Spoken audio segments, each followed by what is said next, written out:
Live Spaghetti-O. That's right, Live O Spaghetti-O. Yeah. All right. What's up, everybody?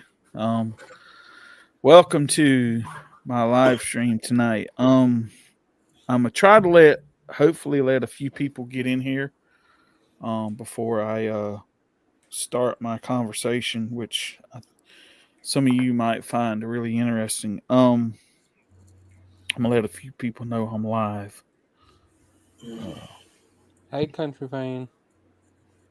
oh, country fans already in here. What's up, buddy? How's it Oh going, man? yeah, I ain't going to fan.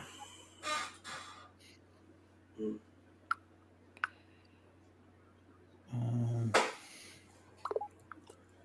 Live spaghetti. Yeah. Live Spaghetti. um, yeah, Live O Spaghetti-O. Oh hey Trish. Oh, Trish said nice. Hey, Trish, how you doing? yeah, she said it's about time. Oh, really? Nice. I know, right? Um,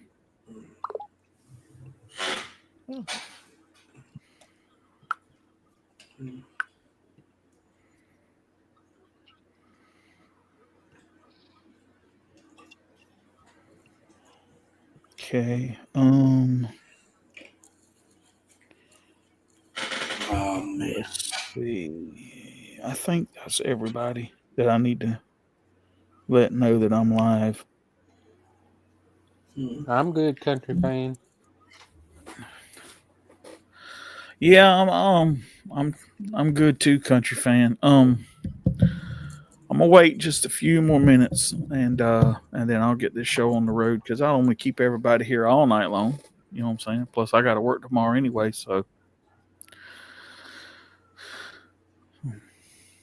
Yeah.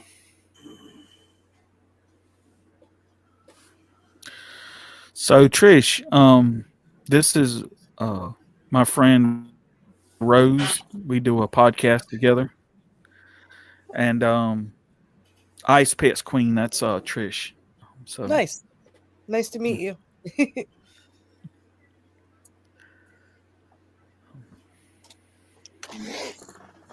and you think Lance is gonna show up there, Robert? He said he won't. Yeah. Oh, In the chat earlier, said negative. Okay. Negative. Yeah, well, to be a person who's supposed to be religious, you would think he'd be here, right? True. True. But I guess he can come back and watch it later, I guess. Yeah.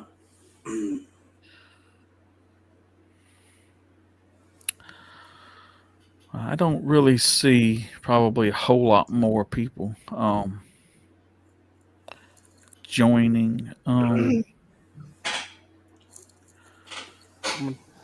Think I should, Robert? You think I should put up the Well, that's right. Most everybody that's got the link is already in here anyway.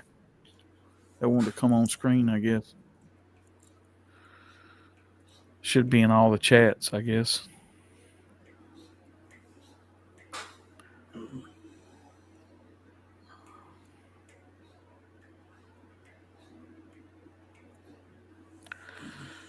Um, let's see here. Well, we're about 4 minutes in, so.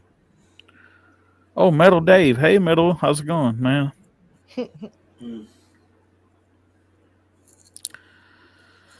Um, so, for those of you that are on here, I am going to kind of throw out what they call that, uh,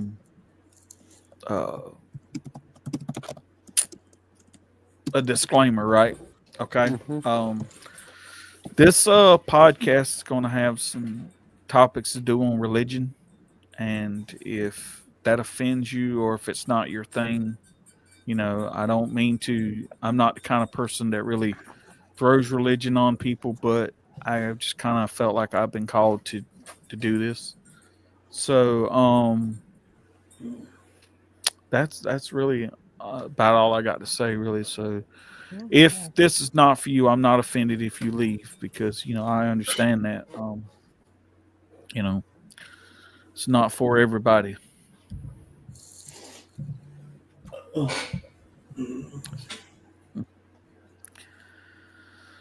All right. Well, I have a feeling that most of the people that's going to show up is going to be here. So I'm gonna go ahead and get this show on the road. Now, most of the people who know me, and especially Robert, who actually knows me personally, because I have spent some time at Robert's house and all that stuff. People know that he knows that the person I am on screen is the person I am in real life. I mean, I don't, I'm not like one person. You see me on the camera, and then I'm a totally different person when I'm not on camera. I'm, the same person all the time. Yep. And although sometimes, and people know that if you've joined my live stream or seen my live streams, there's times I can go on rants and talk about a lot of crazy stuff. But this is actually not one of them.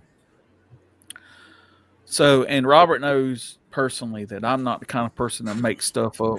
If I tell you something, then it has to have some kind of meaning to it. So, how do I want to go about doing this? Okay.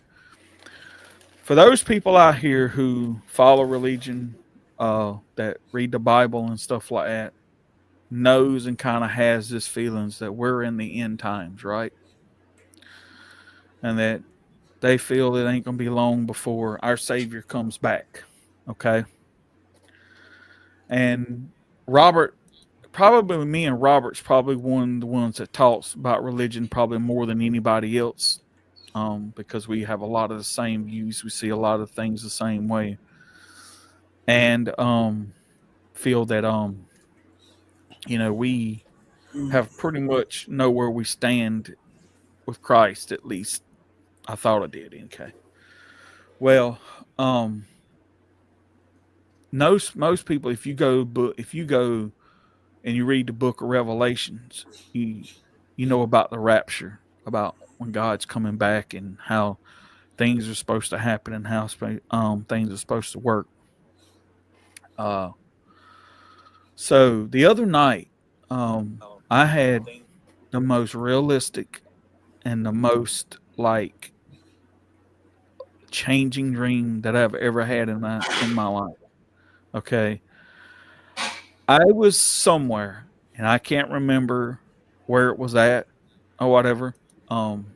But I was with a group of people, and all of a sudden, out of nowhere, like this light came out of the sky, right? And it hits this thing, right? And then all of a sudden you see like this image in the sky. Okay. And I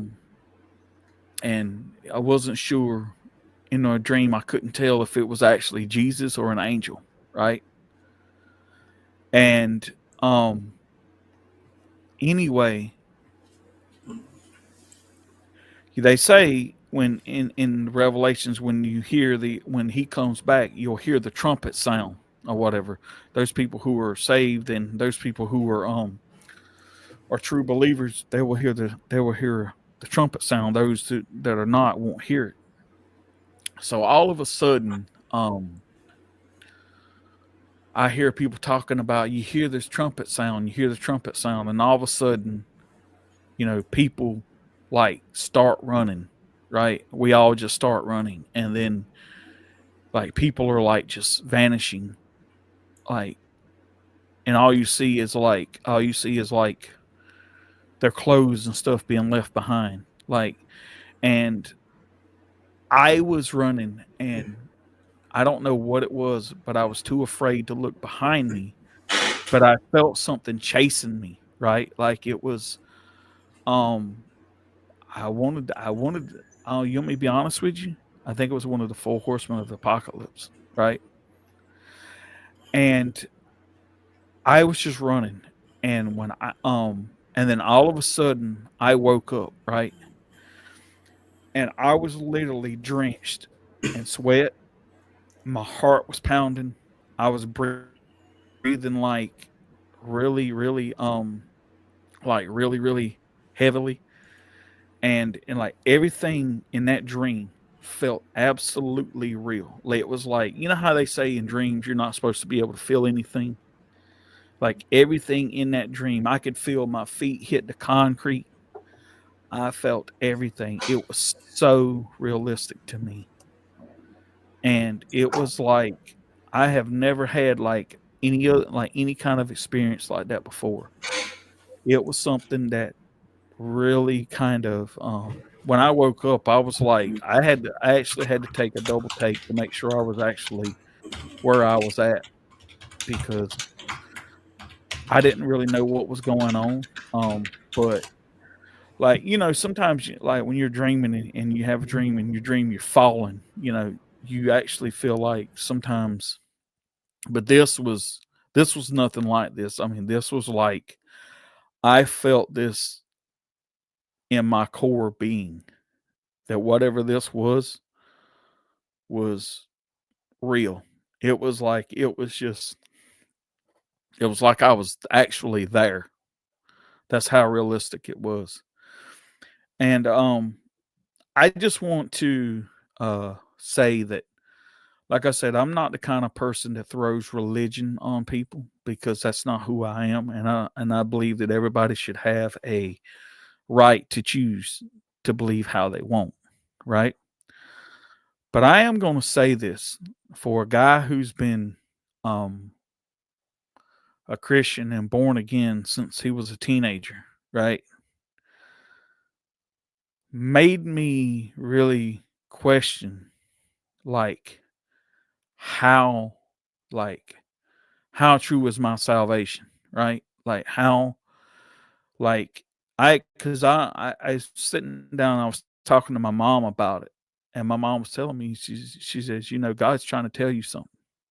God's trying to open your eyes up to something. She says, I'm not, she says, I don't judge. She says, but I know I've noticed you've done some things here in the last few years that, you know, um, you know, she says, like, some of your language you use and some of the things you do sometimes. She goes, the choices that you make, right? She says, God's trying to tell you something. And I was like, I believe that. And I believed that last night. And uh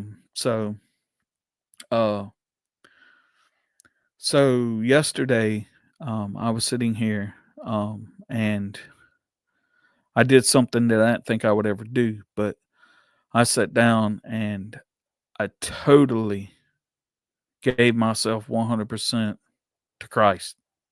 Like, I wanted to make sure that there wasn't that my salvation was genuine. Um, and it's one of those things where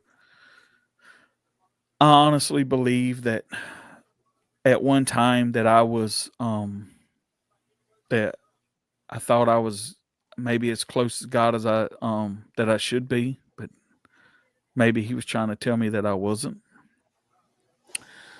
And all I'm going to say into this is, for those out there who, if you have questions, if you're not sure of your salvation or how close you are with God, then maybe it's time to sit back and maybe rededicate your life to Christ, or really fully say, hey, I surrender everything to you, or whatever. Because I'm going to tell you something. Like, I'm not the kind of person that I let things get to me. Like, I don't, like, most things I just shrug off. And most things I'm just like, because I mean, and most people know that I'm not the kind of person, I don't go out here and I don't blow smoke up people's butts or nothing like that. I don't act like somebody I'm not, or whatever. I'm who I am. And most people know that. Like, you can even ask like friends and like Trish and stuff like that, because we've had talks about religion and stuff like that. When people ask me a question when it comes to the Bible and stuff like that, most people will give you that that question that they, or the answer they think you want to hear, or the question, or they try to find some kind of sugarcoat answer to give you, when I've always been like, I'm honest, or I'll come out and say, hey, I don't know. I wish I did know, but I don't. I'm not one of those type of people that that's going to make things like, if someone says, why does God do this? Most people's cop out answer, well, God works in mysterious ways. Well, I don't believe that he has a reason for he does what he does, for why he does it. I mean, we'll never know, but that's how I believe. And I begin to believe that, I think that our choices we make is also what we get. Like, if you, like, some people say, like, well, you're supposed to meet Jesus halfway and he'll meet you halfway. Well, maybe that's true to a certain extent, but how halfway are you really? Are you meeting him halfway wholeheartedly? Or are you meeting him halfway quarter heartedly, or half heartedly, or whatever, right?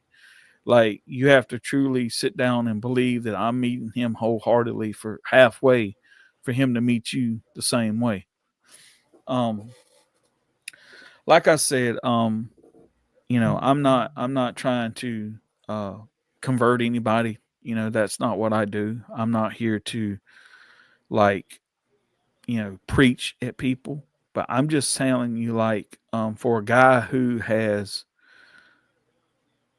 um who has really, like, had ups and downs in his life, especially with I've questioned my faith a lot of times, and there was even times when I wondered, was all this really just a big put on? You know what I'm saying? Like, is everything, and yourself, when God speaks to you, or if God does something for you in your life, you know it, right? And um so my whole thing is, like, out of all the things that I've ever experienced in life, this was like, I wish I could explain it easier in words, right?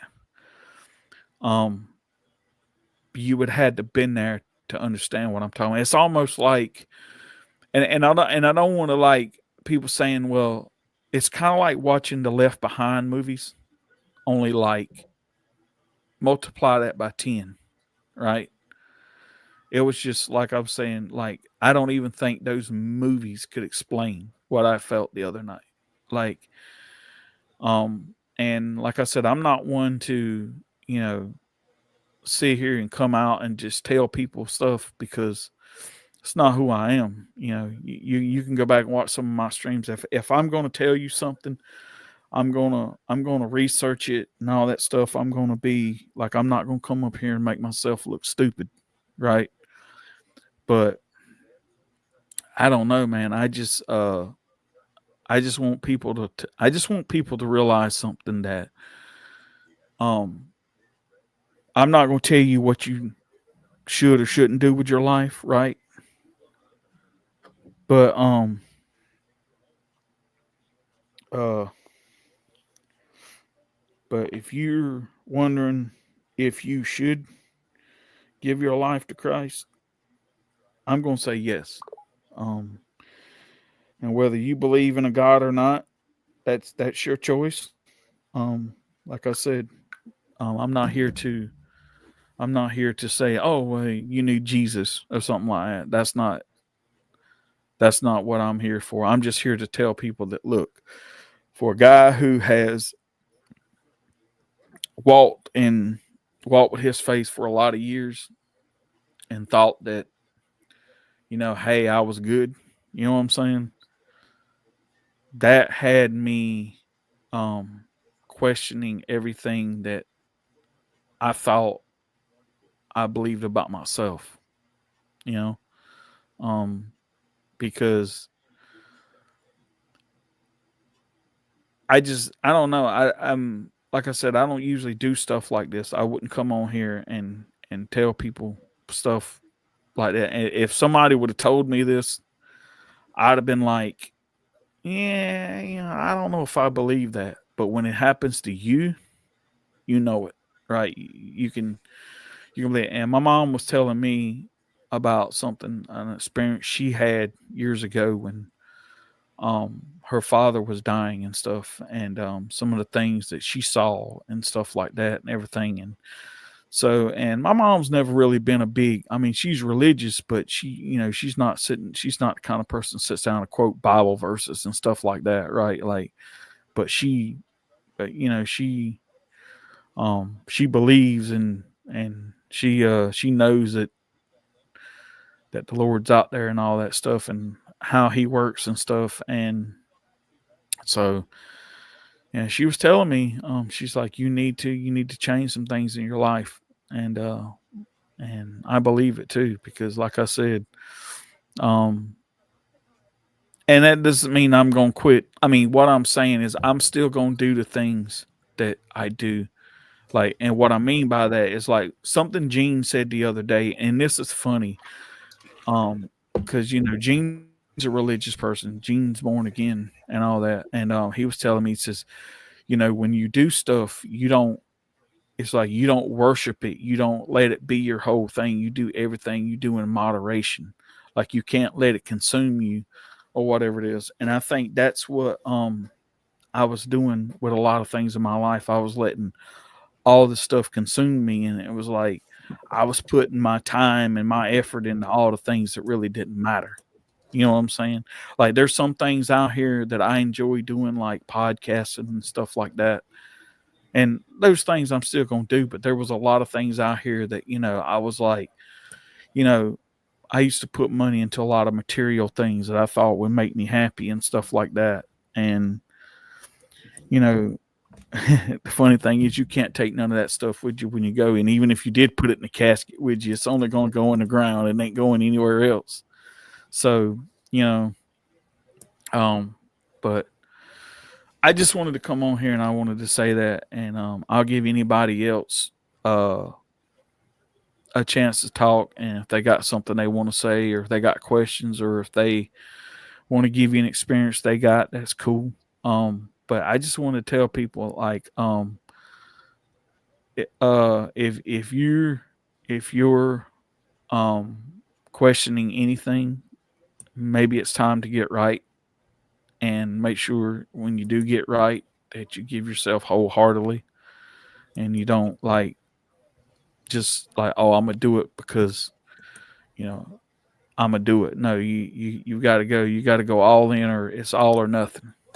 And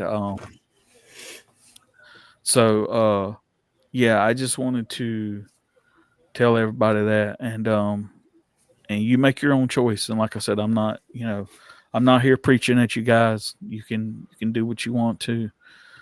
And for those that I am going to say this, I do believe that we're in the end times. I do believe that it's not going to be long before our Lord and Savior comes back. If this world lasts to 2100, I'd be surprised. And if he comes back, I wouldn't be surprised if he comes back in my lifetime. And maybe that's what he was telling me. He said, you need to get right, totally right, because I'm coming. And so, I just want to tell everybody that, man. Like I said, I'm not a preaching person, and anybody that's ever been online with me or knows me knows I'm not that way. I treat everybody the same no matter what. But I just wanted to let people hear that, and because I don't want people thinking I'm some kind of saint, because I'm not. Right? Like we all make mistakes, we all sin, and we all do things. And that's why I just want people to know that, I don't mind helping anybody if it's something that comes with religion. I'll give you the best answer I can, but I promise you I'm not going to just sugarcoat something because, or give you some stupid answer because, like some people do out here because they don't want to be bothered with it. So that's just where I stand. I wanted people to know that, and so I'm gonna like shut up for now and let other people talk. So you genuinely feel like you had like an end of world dream, basically, end of times dream. Yeah, well, You I feel like believe it's that's what it was. I do believe that. making this pretty interesting. I mean, for a long time, a lot of people, it feels like, I over the last, like 20 years, I've been hearing a lot of things about the end of times. But lately, it does seem like it's becoming a little bit more prominent than the other times. There's just a lot of signs, and um, I mean, my father, was, I was raised Catholic, so like it's a little bit different than where you're coming from. But my father told me when I was a child that a priest told him not to have kids because it was going to be the end of times. Like, don't have kids in this generation, like because it's going to be way harder for them. And he used to tell me that when I was a kid, which was like nice and morbid, but Yeah, but right. and before he passed away, he like, we were seeing things like people like, like the cops were like looking for somebody who had jumped off the side of the highway and stuff, and he kept saying to me, "You're going to be seeing a lot more of this. You're going to be seeing a lot more of this. There's a lot of things happening." And this was in 2008, but it's Yeah, just been coming to a head for the last 20 years, I think. And, yeah, uh, it's interesting. Dreams can be very powerful. yeah. Like I said, and before that night, like I used to never put stock into anything like that, right? Like because most of the dreams I've always had were just like kind of like crazy, just wild kind of stuff or whatever it is.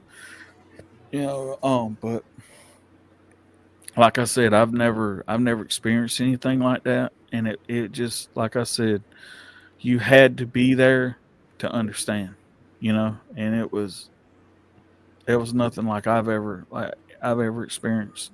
It was wild. Yeah. Wow, it's powerful. You know, Definitely sounds like God's trying to tap you on the shoulder about something. yeah, oh yeah. So yeah, you know, I just felt like it was I needed to tell people, and I felt like that, you know, uh,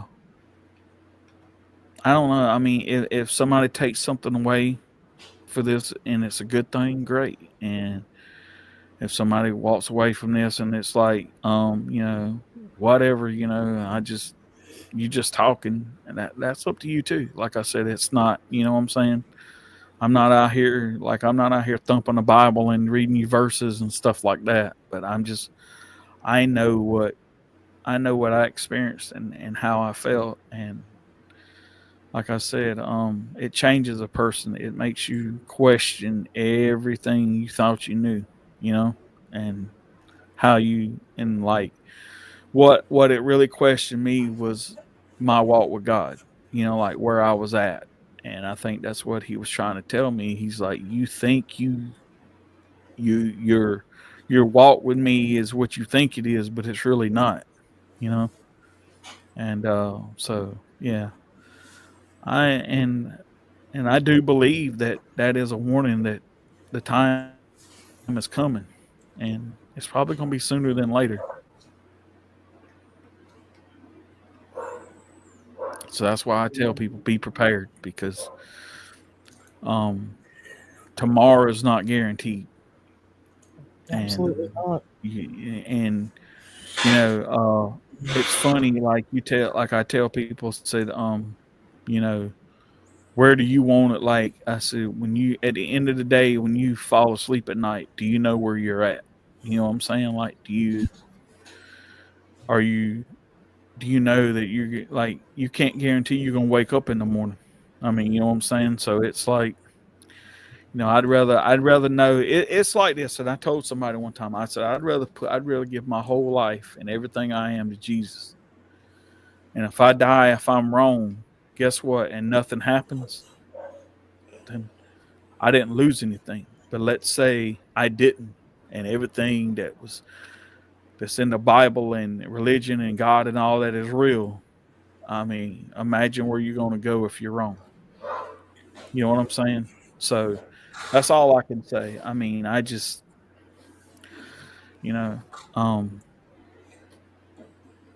I really do think that, like, if you have any questions, I mean, you don't have to come to me. I mean, I don't know that I could give you anything like that would really help you. But all I can say is go talk to somebody that's their walk is true. You know what I'm saying? Like they'll lead you in the right direction. Yeah. So yeah, I haven't, like I said, I mean, I don't. You can ask most people, man. They know me, and like I've always been a religious person. I've always believed, and I've always, you can ask people, like I'm not afraid to talk about religion. As one subject that don't offend me, and well, of course, there's not much in this world that does offend me. But but I think I had a really eye-opening experience, and I think that knowing that and going forward, it's a good thing, because now I know where I stand. So I'm really glad you're sharing this with us. Yeah. So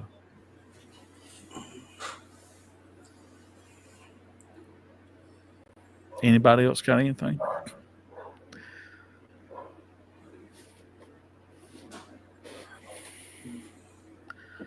What about you, Robert? Not really. Well, being a man of religion, how you feel about it? I think it's great. But I need to get more into religion myself. Yeah. So I had been talking about it, but I haven't done it because I've let other things get in the way. But I want to try to start back next week doing our Bible discussions again online, and going in, and basically what we do is we'll, like, when I left off, we had done the first chapter. We was on the New Testament, and we were doing the first chapter of Matthew, and I think we done pretty much the whole first chapter. And so, what we were going to do before I left, things just, I let things, take me away, was we was going to do the second chapter of Matthew. And so I think that's a good place to start. And, and like I said, you don't have to be no knowledgeable person. I mean, if you just want to come in and hear the word, it's basically what we do is we read and we tell you what we think the interpretation is, or how we feel about it, whatever. And I don't know that there is a right or a wrong, it's good conversation. So, I'll post the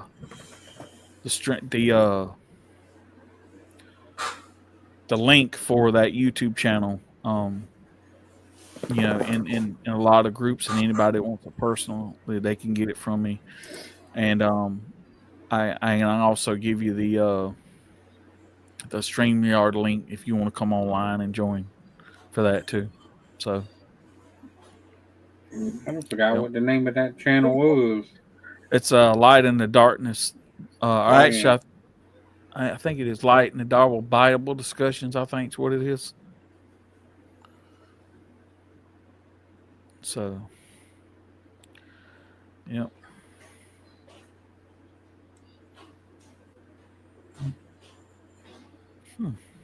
So, like I said, now there's probably people watching this and they're like, I didn't come here for a religious thing, and if that's the case, I'm sorry, I really am, but I just, You gave a I just felt, disclaimer in the beginning, so they could have left if yeah, you know. I know, right?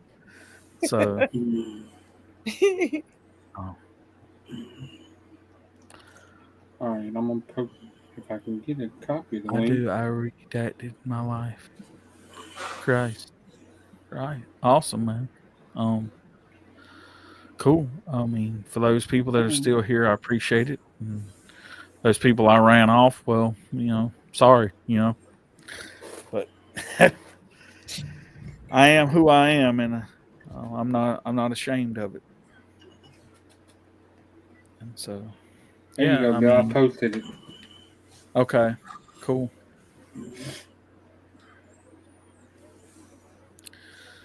And it's good. It's good, and I'm gonna be honest to people too. It's good to ask questions, like, because the Bible is one of those things where sometimes I think it makes you ask more questions than the stuff you understand in it.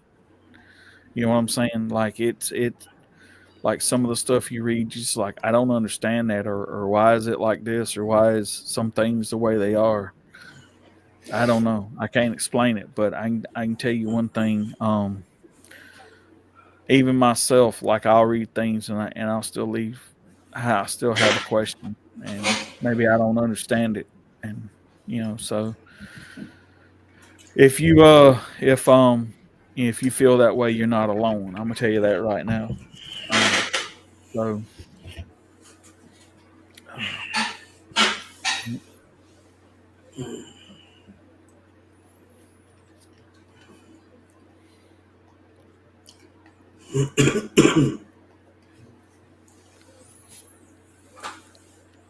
Like, and I'm gonna be honest with you, like, I honestly believe that what I experienced, what it's really gonna be like, is gonna be like 1,000 times more potent than that. I think when it happens, you're just gonna be like, this world is gonna be in so much chaos that it's like you're not gonna know what's going on. I think that was just a small taste of what, like, is really gonna happen. But I'm gonna tell you, that small taste was real to me.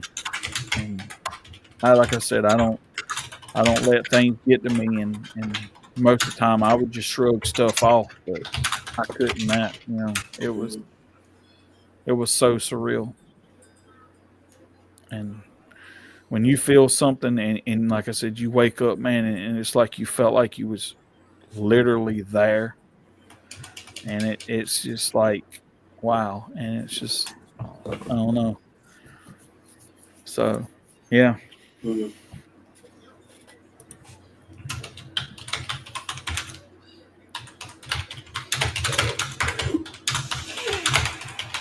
Uh-oh. Alvin, what? You ain't getting your last things in order, are you, Alvin? What? Then I said, you ain't writing up your I want this done and I want that done, and Oh yeah, no. like I said, I mean, and anybody that's in the comments, if you want to come online and talk, you're more than welcome. The link, I think the link's in the thing. If not, we can post it or whatever. It may not be. I can do it right quick. I got it. Okay. And posted. Well, I done did it now, but yeah. Oh well, I think I did. No, I didn't. Well, now we got it twice. Posted twice now, I think, so can't miss it. That's right. Twice the fun, right? Yep. Well, if you're into this type of thing. Mm.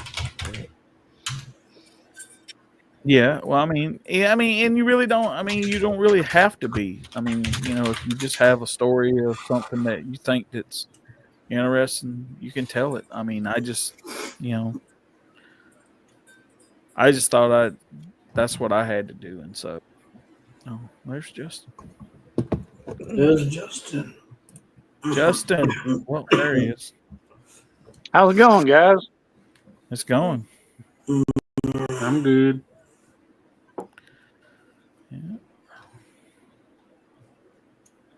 How's everybody been? I ain't talked to y'all in quite a bit like this. We've been here and there, man. I've been working so much, it's crazy. I hear that. Me and my family have been kind of mourning because my grandpa passed away a few days ago. I'm sorry to hear that. Thank you. 89 years old. Oh, nice. Well, at least he lived. Sounds like he lived a long, good life. He did. Yep.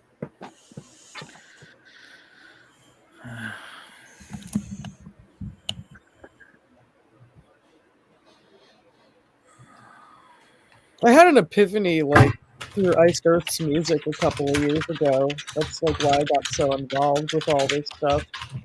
Yeah.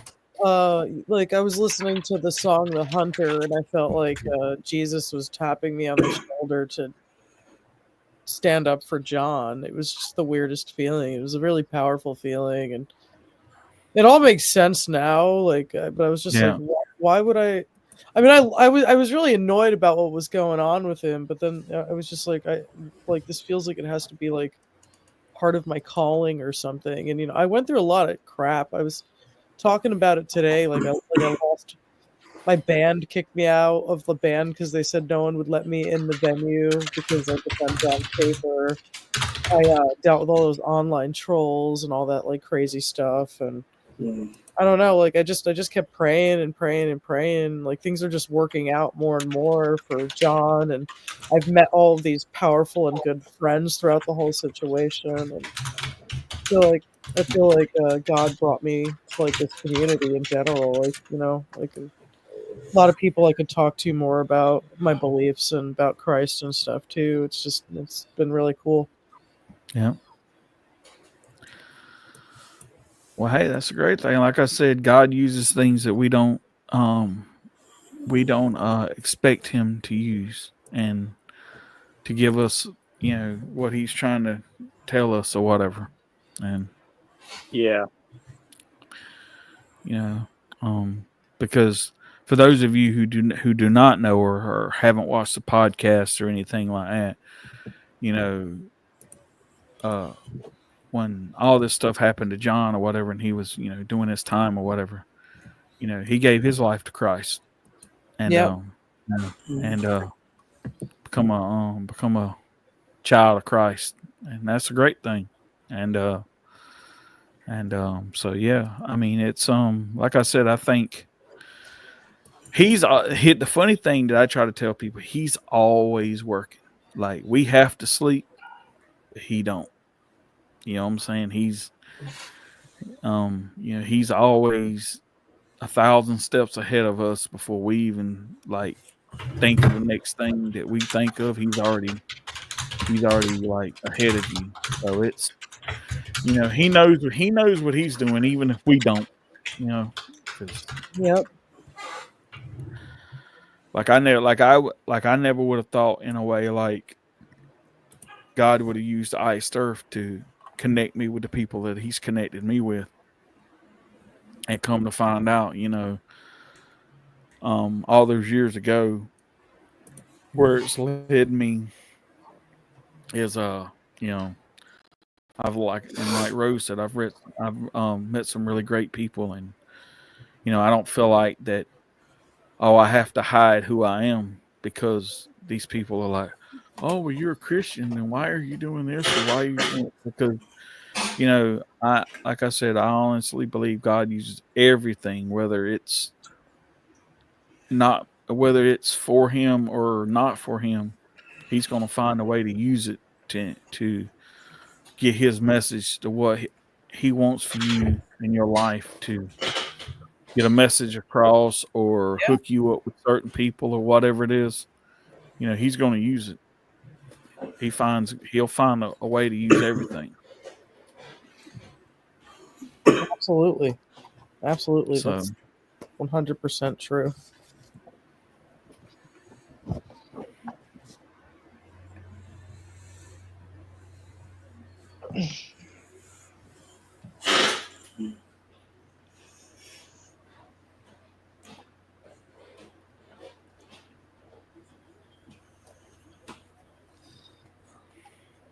By the way, Alvin, I love your screen name. It's cool. I love that wild chipmunk. That's great.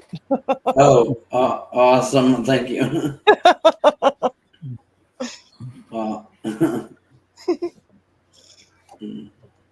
That's like a lot of fun.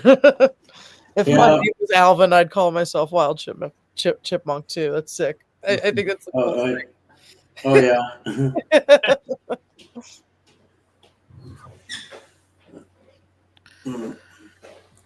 God, it's cold out. yeah. New Jersey is freezing. I can't stand it. Well, here it can't make its mind up whether it wants to be 70 degrees or cold. Yeah, actually, same. I agree with that too. Yeah, I was gonna say Oklahoma's warming up right now. Like tomorrow it's supposed to get up to like 78 or something. Oh my god, that sounds so good. Yeah, I think tomorrow here it's supposed to be like 76 or something. Oh my goodness, this sounds great. Tomorrow it's gonna be like 48 over here, which is better. Oh my god. Yeah, 26 right now, and it says it's snowing outside. Oh shit. I'm gonna tell you what, I feel for you, Rose, because I don't miss that weather at all. You don't miss the snow, Will? I don't either. Oh my god, nobody wants it. Like, make New Jersey, Florida. Yeah, make New Jersey warm again. My thing is give me summertime and give me a pool party.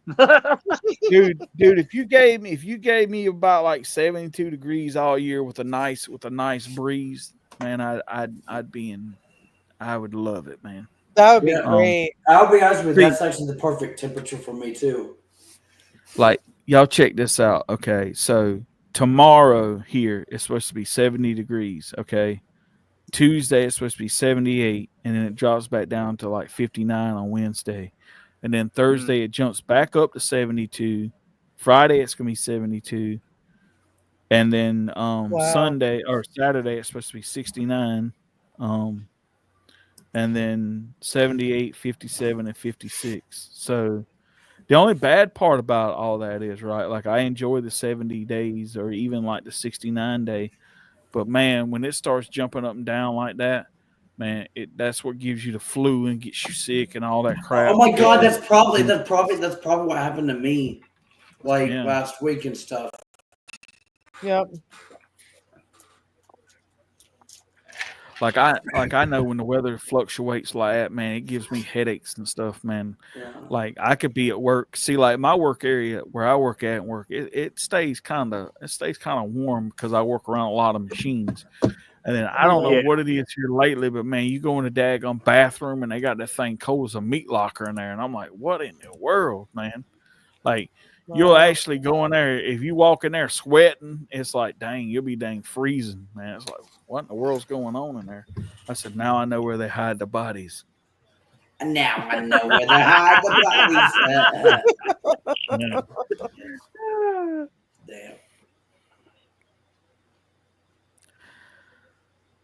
And we used to have these these machines that used to they would go around and they would sweep. They were like these floor sweeping machines or whatever, and they would actually drive themselves, right? And you didn't have to have somebody on them driving them. And I used to tell people, I said, those things are powered by ghosts of the company past or whatever, people that used to work there. That's who's actually driving them.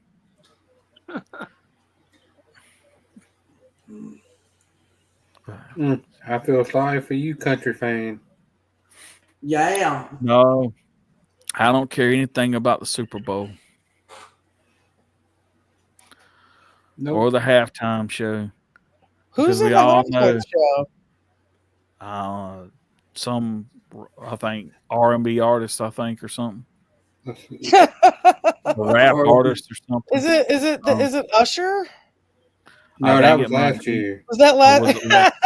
That was like I last think year. I even watched I it. don't And know I, who's been this year. Kendrick I think I Lamar. watched it and I don't remember it. It says Kendrick Lamar and R&B singer SZA. I don't know. Maybe there's a way I to don't say know who that. either one of those are. I've heard of Kendrick Lamar because I think he's dating a Kardashian or something. Oh, good grief. Oh God. You can't like escape And them. I was about to say, are the Kardashians at it again? Yeah, I'm not a fan, but like you can't escape them. They're just everywhere. It's like okay. Oh, boy. I heard. Mostly, I was, like, I'm watching like conspiracy theories about them being like pedophiles. Oh Lord. I wouldn't doubt That's it. why I Probably- can't avoid them. Lord. They're probably on the Diddy list. Yeah, They probably are. yeah. Like they started a church and like it like turned out to be like some cult. There's a lot of really weird stuff about them, you know. Yeah. I know. I think next year where they're having a Super Bowl at, I don't know if it's the guy that owns the team that owns the stadium, or it's the city, or somebody there is like a huge AC/DC fan, and they're wanting to get AC/DC to play the halftime show at the Super Bowl. That would be so. There we go. Yeah. Yeah, they like reject Metallica. Metallica's like the biggest touring act, and Yeah. just like and they're really mainstream. At like, how much more mainstream can it get? Like for rock and roll, it's Metallica. Just like put them there. You know, people would love to see that. Did you see that album they put out because of that? Yeah. It was called Too Heavy for Halftime. Mm-hmm. That was awesome. Yeah. They played at the San Francisco Giants Stadium, like I think it was the night before the Super Bowl or something, or whatever it was. Yeah. You know who's devastated about the Super Bowl because he's a big. This is like Iced Earth related. He's a big Chiefs fan, Richard Christie, because his wife is an Eagles fan and he's a Chiefs fan. And like, you know, when the Eagles weren't in the Super Bowl, she's like, oh yeah, like the Chiefs. And when they were in the Super Bowl, like he had to be condemned to the basement and like not be excited at all. And he was crying on the Howard Stern show and saying that he never wanted the Eagles and Chiefs to be in the Super Bowl ever again. And now it's happening. So I think he's living a nightmare.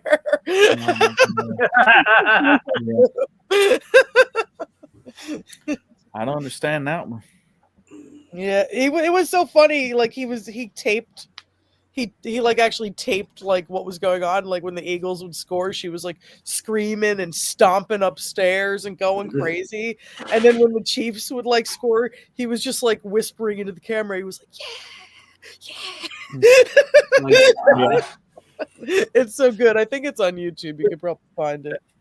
Here's the problem with that whole thing, though, because the Chiefs are playing, man. They're gonna like 90% of that dang televised thing's gonna be they're gonna be pointing the camera at the Bucks. What's Taylor Swift doing? Like, who cares?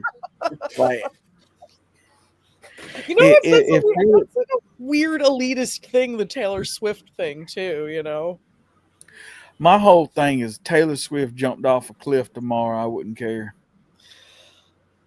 Do you know, like it's like you have to be like a millionaire to go see Taylor Swift. Like if you don't I was shocked. Like I was listening to Stern show, and Gary Delabate and this guy John Hine, they're like all into music and stuff. They were like going to the Eras tour and like together, and I'm like, where are your kids? Like you're just gonna go like by like it's a weird event, to be honest with you. I just like hearing all about it, and they all exchange friendship bracelets or some crap I was hearing. Sounds like, you know, they're trying to, with the Chiefs, they're trying to like encourage little girls to watch football, you know, or something, because like the NFL, no one cares about the NFL, I guess, or something. Like I mean, there's enough Yeah. fans. But I guess they want to bring in like the women. But like my friend Jim Florentine, the comedian guy, he was saying on like this podcast, like it's like if say like Ozzy was dating somebody famous on like some team, like you're really just gonna like watch the game just so you could see Ozzy sitting in the stands. Like he was like, I know what Ozzy looks like. Yeah, I know, right? Like, That's what the girls are doing. They're like watching just so they can stare to see if she's in the stands. It's just weird, I don't know. yeah. Like it's just an all big, like it's a messed up an event, and it's just so. There's all this like satanic stuff going on at the Super Bowl too. Oh yeah, yeah. I mean, Those you see it. Yeah. Yep. They Did you? I'm gonna tell y'all something. Did you see like, and so some people gonna say this because I'm not a Taylor Swift fan or whatever, and some people's like, oh, you just hating or whatever, right? But yeah, there's the guy that showed a picture of Taylor Swift, and it showed her beside that woman. I forgot their name, but she was like over the house of Satan or something other, like the Church of Satan, God. or whatever it is. And you would literally, if you was to put them two beside each other, you wouldn't tell them apart, right? And some people believe that Taylor Swift's mom ain't Taylor Swift's mom, like, oh sure, and then that person that's actually that they compare her to is actually her real mom. Wow. Because I'm telling you, it's like when you put them beside each other, like it's like looking at that same person if they was her age or whatever. Yeah. That all right. is like it's the crazy resemblance. Yeah. Interesting. What is it, like Anton LaVey's daughter or something? Is that like? And it's a woman. I don't know what her name was. Like I'm just yeah. Yeah. It's so crazy. Yeah.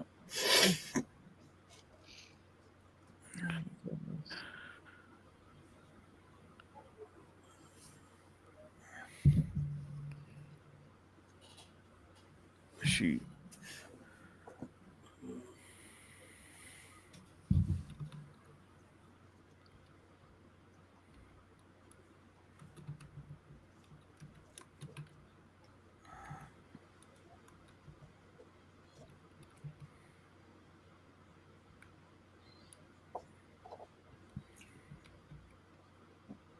Oh, and in case I never told you guys, I recently celebrated my 6-year anniversary at work.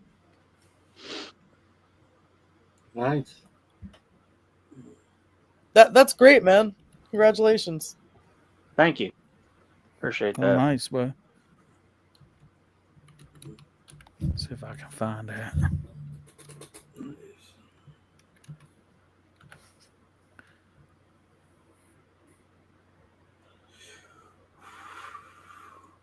I do have a question for everybody, just out of curiosity. Sure, go for it. All right. What was everyone's first heavy metal album? Like the album that got you hooked onto heavy metal? Ride the Lightning. Never heard of that one. Like Metallica. I don't. Metallica's Ride the I don't Lightning. know if it was. Probably for me was Kill 'Em All. Zena LaVey. That's who the woman is. Yeah. I thought that's what you were saying. Like, because I've seen Anton LaVey's daughter. Dr. Jordan Peterson had her on his show, and I was like, and then when you said that, it like clicked in my head that like maybe it could be Taylor Swift's or a relative or something. Like so I've seen what she looked like, and that's I figured. Yeah. I'm gonna share this right quick. Share screen this right quick, so y'all know what I'm talking about. If it'll do it.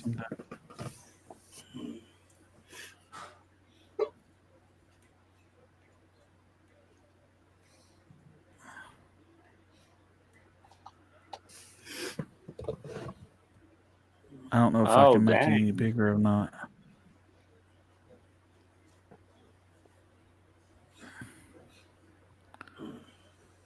Like, I'll see if I can. Yeah, there you go. Yep. Yep. Might There you give- go. Might give one. Wow. Yeah. Yeah.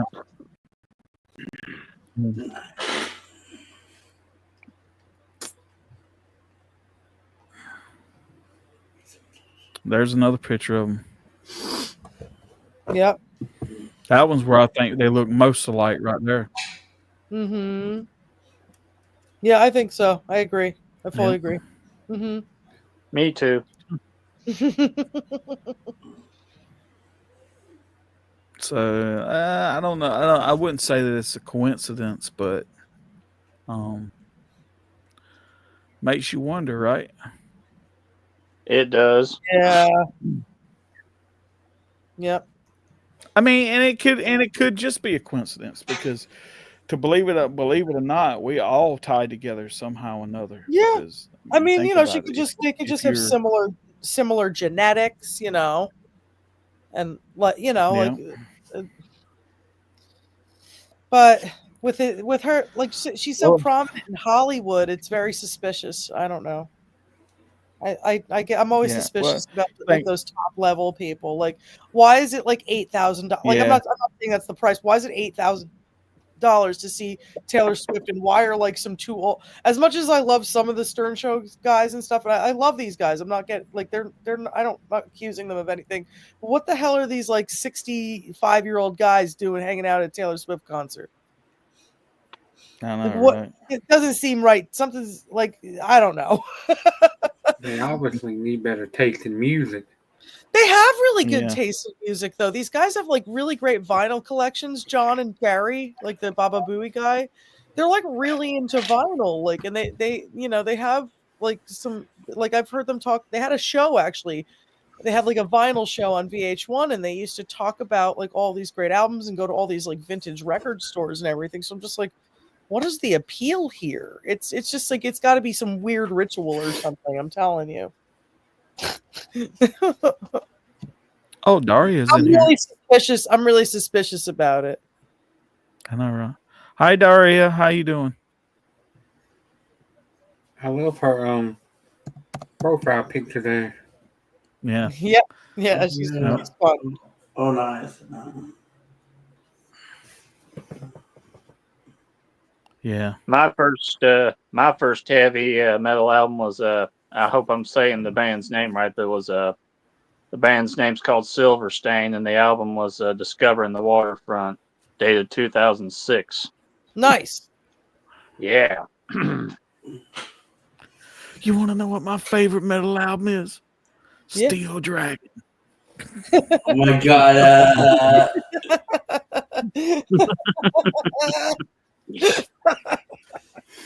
Oh my god. Tend to rip real ones be like, yeah, I don't know if I want to go on that dude's show or not.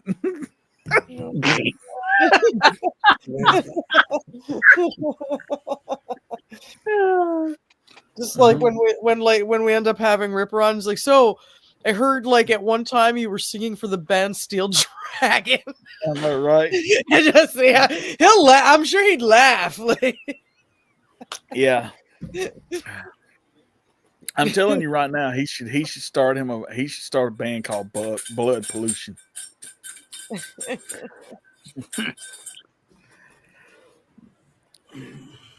This is Spinal Tap. Oh, nice. oh yeah. I don't know. Oh what my that- God, what I was that just- is. I was just showing my son like the part in Spinal Tap where they lower the stone head. The Oh tiny yeah. That's based on crazy. like Black Sabbath. When Ian Gillan was in the band, they got like a Stonehenge that was like way too big. Yeah. It's so funny. And then the dwarves come out, and the dwarves are too big to be dancing around the Yeah. Stonehenge.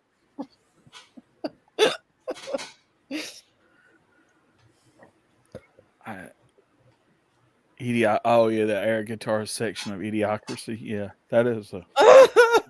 Oh my god, that movie's great. That's what's going on today. Yeah, no, right. I tell you another crazy movie. That's oh god,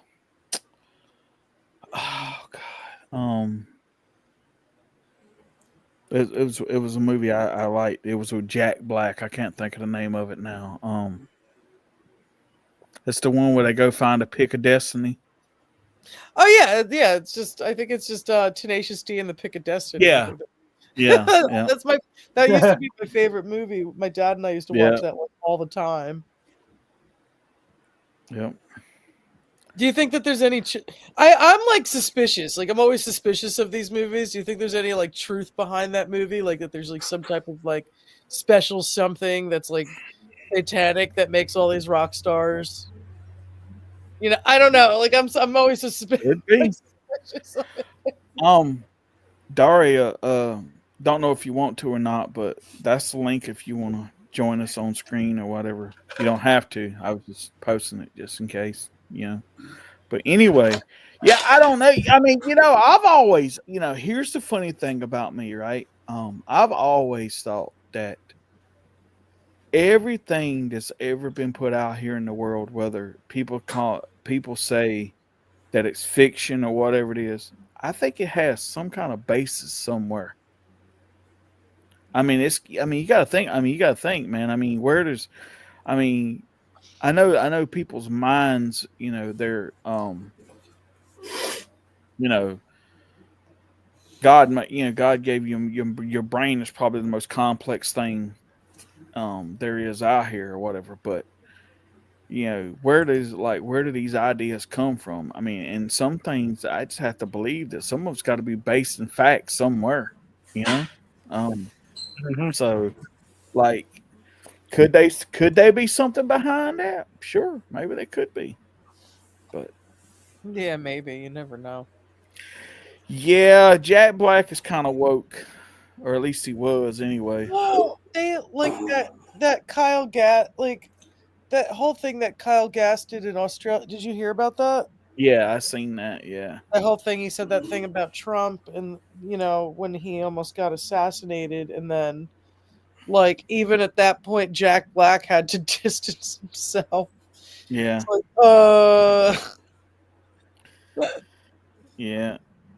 Strange. Yeah, that's so right. I still like the movie.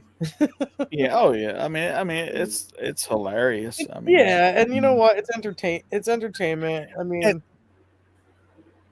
he's an idiot for saying that, but I don't agree with it either. But just like everything else, you know, in my opinion, like you got to forgive people for saying stupid crap, even if you don't, you know, like that was kind of like. I think even, you know, usually it's like you know, like a conservative person says like the wrong thing, but I even thought it went too far with him. Just like, you know, yeah, didn't have to lose everything because he said some stupid thing on stage. Like, I don't agree with it, but that's all right. You know? But I was gonna say too, dang, what was it? Oh yeah, I was thinking how funny in that movie how you take somebody like Meatloaf, right? And he's playing this priest, and he's in there, and he goes in his son's room, and he tears down all the metal posters he's got hanging up in his wall. And then when he slams the door, you see Dio sitting on the throne. You know what I'm saying? It's like, I was like, you can't get no more metal than that. I hate to say it, but it's just the truth, you know.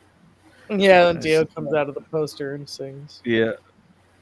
Did you ever see the video where what is it? It's for Push, where Tenacious D's in the beginning of the Dio video?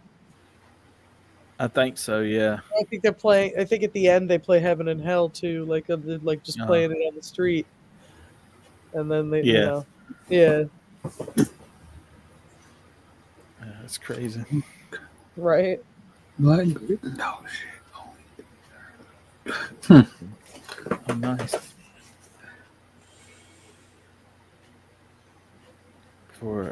thought up a title for a country metal song. Oh, nice. Black grit and dog shit. Nice. 2/3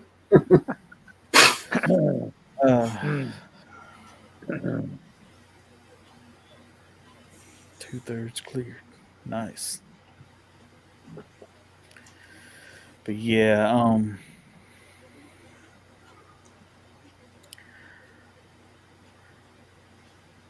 and you know the funny thing about it is like you think about Taylor Swift. She started out as country, and then she went all pop, and now it's like You want to call the name? you know, I never really cared for her when she was when she was singing country. I was just like, I don't see the big deal. I mean, Well, there's people out there. Yeah, and she needs to grow the f up. Like she's like sitting there whining. She sings songs whining about her boyfriends. Well, I don't know why any of these guys date her. They know that she's going to write a song about them, I know, right? and embarrass them and ruin their like image. Yeah. I'm sorry. She needs to get married and maybe have kids and encourage a new generation of women to actually settle down and populate the world. That's my opinion. I don't see that happening.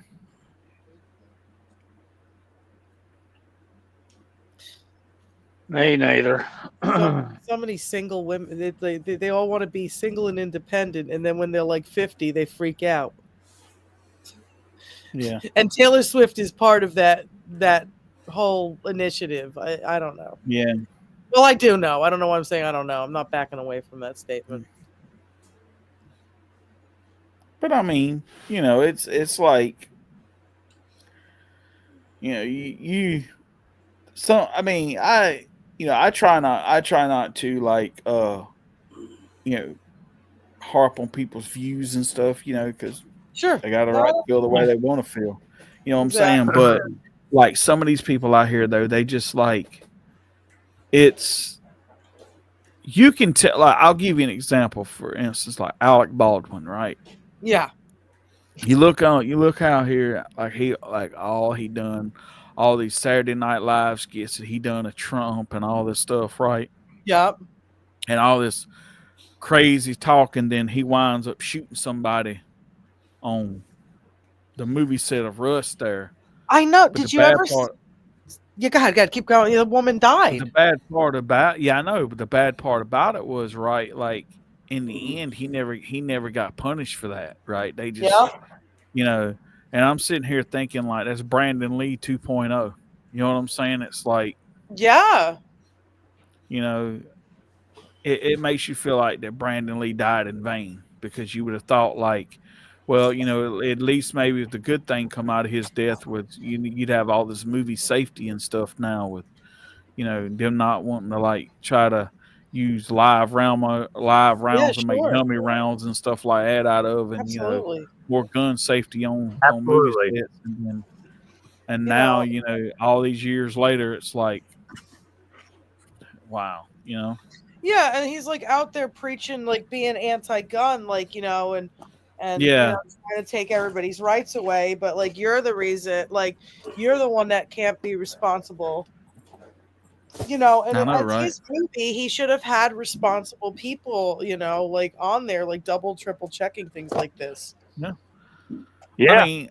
I mean, my whole thing is right. Like, I'm a gun person myself, right? But I'm not going to shoot a gun or mess with a gun that somebody hands me without checking it first. You know what I'm saying? It's like you don't do that. It's like like sometimes like when me and my brother-in-law go shooting together or whatever, and he'll be like, "Hey man, shoot this right here," and he'll give it to me, and I'm like, "Okay," and I check it and all that stuff and make sure everything's safe, and then I shoot it. You know what I'm saying? It's like, nah, he was just like, and the bad part about that, and I'm not trying to go on some crazy rant or nothing, but the way he was talking about, like, for instance, he was using a Army Colt, which was a single shot revolver from that time period or whatever, right? And what he was talking about, I pulled the hammer back, but I never pulled the trigger, I'm sorry, but I mean, I'm not no gun, like I'm not no like got firearms expert, but I know I've shot enough of revolvers in my day to know that what he's talking about with that type of gun is not possible. Yeah. You know what I'm Agreed. saying? I mean, you have for the hammer to fall on that gun, you have to pull the trigger. Yeah. Yeah, it's a shame.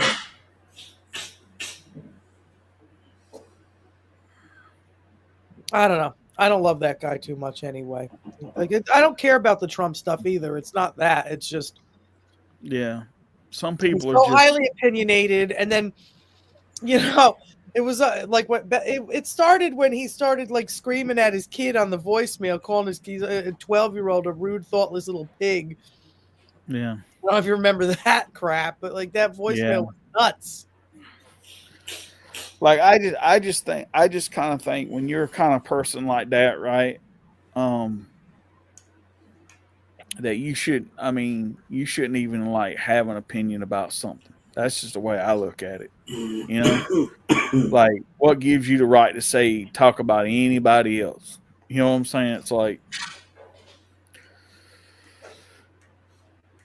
so Yeah, for it's sure. crazy if you ask me. Absolutely. But,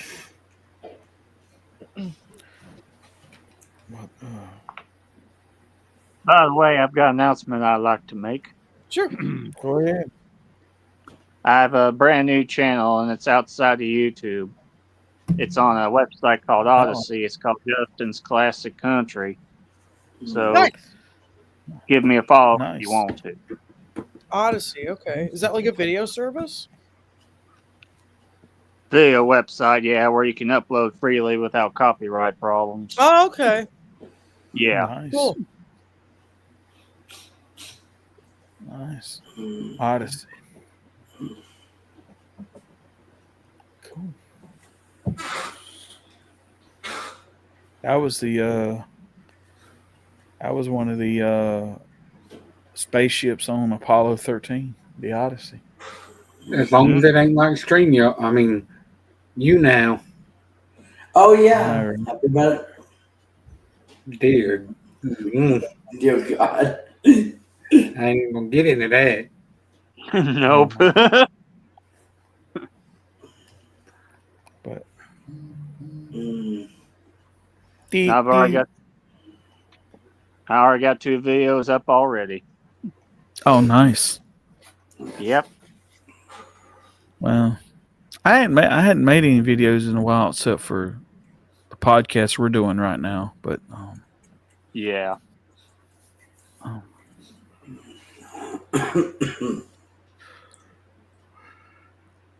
I've been doing so much work related to John Schaefer. I've just been my YouTube is at Rosebud1313. And like he's still facing a civil lawsuit even though he's been pardoned by Trump. So I've been reading the civil lawsuit, and I haven't put out part 3 yet, but I finished reading all of it, and there's a mere paragraph about John, and it has nothing to do with any violence or destruction. I know, right? January 6th. It's just like he really just needs to be taken off this lawsuit. It's so stupid. Makes no sense. Like I said, I mean, people just want to go after people because they can, and that's the stupidity part of it, you know. Like exactly. Yeah, just because he's a public figure, just they just want to do whatever they want to do because he's a public figure. Like there was this one time we were streaming and we knew this guy or something other, and he was talking about, I'll file a defamation of character lawsuit against you. And I said, well, first of all, you got to have character to defamate first. Yep. Yep. When you ain't got no character, you can't defamate it. Oh my God. That's funny. That's funny. I don't care who you are. That's funny. Defamation of character lawsuit. Funny.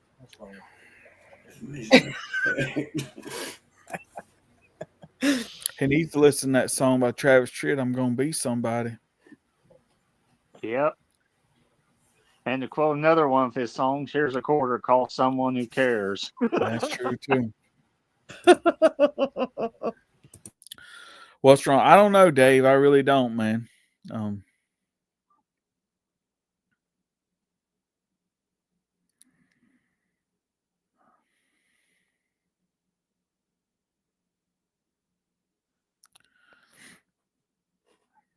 Oh, Dave, I was going to tell you should come on the podcast with us sometime. Yeah. Absolutely. Yep.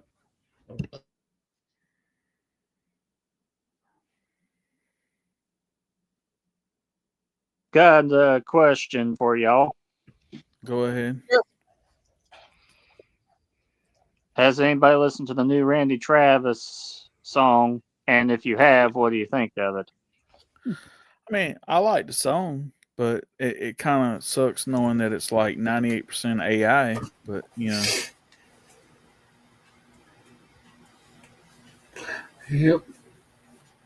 But it doesn't take away that it's a good song. That's true. What do you guys think about the AI phenomena, like with music? Oh, I think it's all crazy. I think it's all crazy myself. I wouldn't want nobody to even AI my voice. I feel bad for them. Well, in Randy's case, I actually agree with it, and I think it's doing him good because he's able to make music again. That's fair. Like, I think for like things like that, it makes more sense. But like a friend of mine, I mean, like he keeps sending me like AI songs that he's making with this program called Suno, and I'm like, you're just all you do is like type in an idea and then it just makes a song. Like you want like, I don't know, I don't like it. Y'all want to hear something crazy? And I don't know if Robert was online with me or something one night when I asked this or nothing, but we have Alexa, and a lot of times we'll ask it all kind of crazy questions. And I asked Alexa one night. I said, Alexa, so is AI like Skynet? Is it self-aware or whatever it is? And she said something about AI is already self-aware. Oh yeah, my friend has like full conversations with AI. Like they had like a lunch date. It was weird. And the first thing that went through my mind was the music of Terminator. Man versus machine. Mm.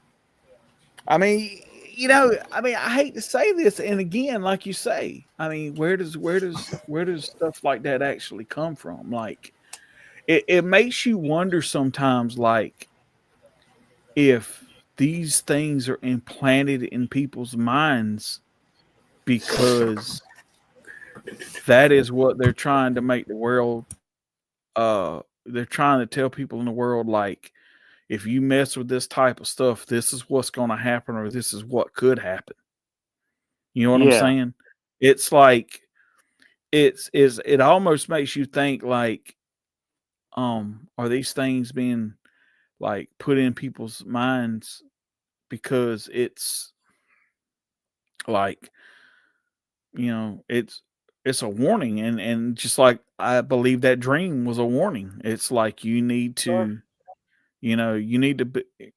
watch out what you're doing because there's consequences behind everything you do, and it's like,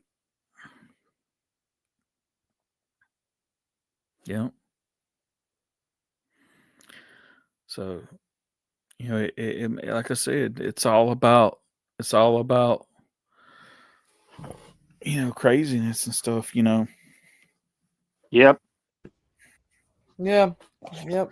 Because I mean, no offense, but you think about this, right? Like I was reading somewhere where, they call like the coronavirus, right? It was actually mentioned in a book that was written in like 1984. Dang. You know what I'm saying? So it was like, Yeah. For a while.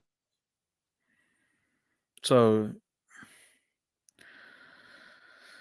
could, like I said, for some of this stuff, could there be some truth behind it? Sure.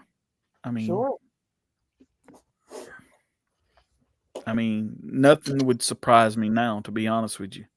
I mean, I think that like it was I feel like it was just another name for the common cold.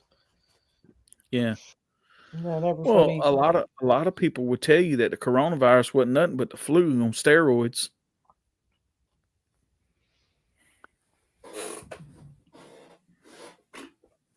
It's definitely weird.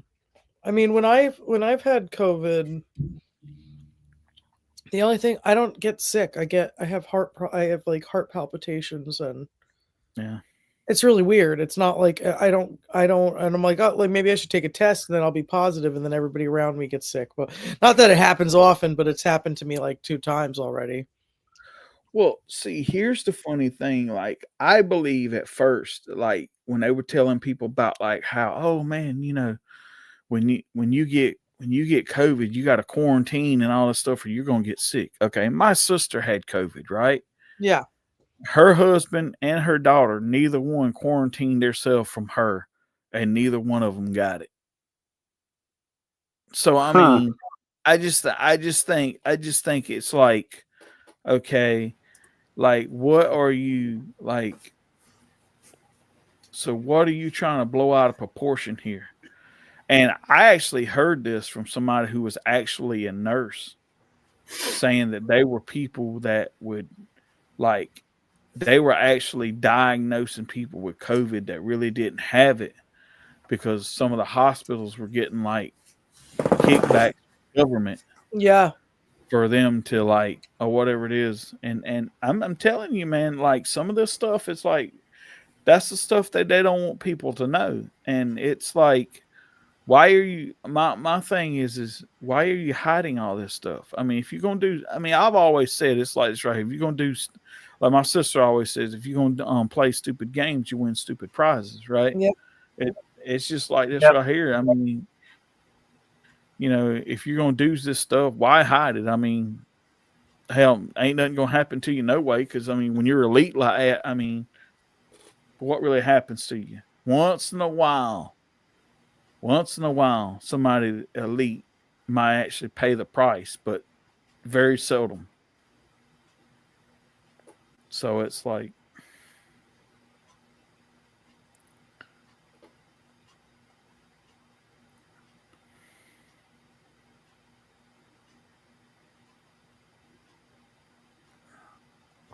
Yeah, I mean, I don't know. It's suspicious that Dr. Fauci got pardoned by Biden. I'm not surprised. I'm just glad that we are out of the World Health Organization. That's all I'm gonna say. Well, Yeah. there's a lot of craziness to a lot of that. Hold on, right.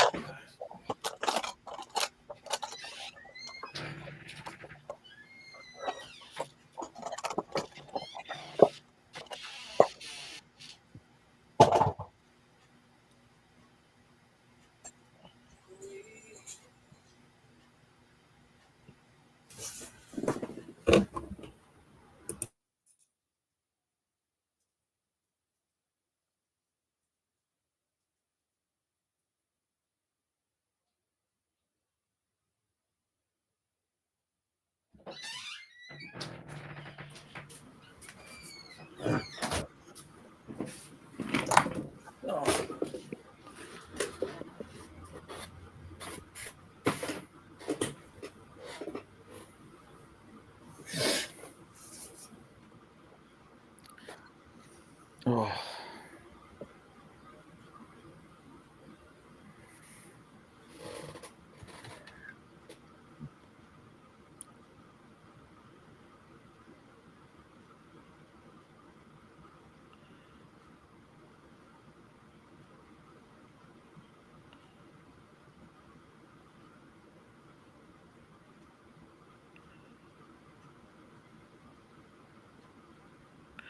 You know, and it's funny. Like I hear people talk about like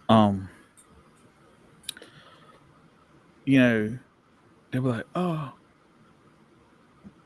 what was I was going? How was I going to say it? Like a lot of people believe that, like in the Bible, when they were talking about like the Nephilim or whatever, right? Like, Mm-hmm.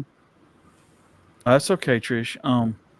That the Nephilim, like the Nephilim or whatever, were like the giants of the world or whatever. It's like some people believe like they're in like Monument Valley there in Nevada or whatever it is, or New Mexico, wherever it's at. Like when they call that like those some people believe that's actually trunks of trees that giants chop down or whatever it is, because you know or whatever, and like they believe, like some people believe that's who built Stonehenge, was like the giants or whatever of the Yeah, world. yeah. And like, I mean, you can't. I mean, I'm not saying you can deny it, but you can't say that it didn't exist. But just because, like, Yeah. when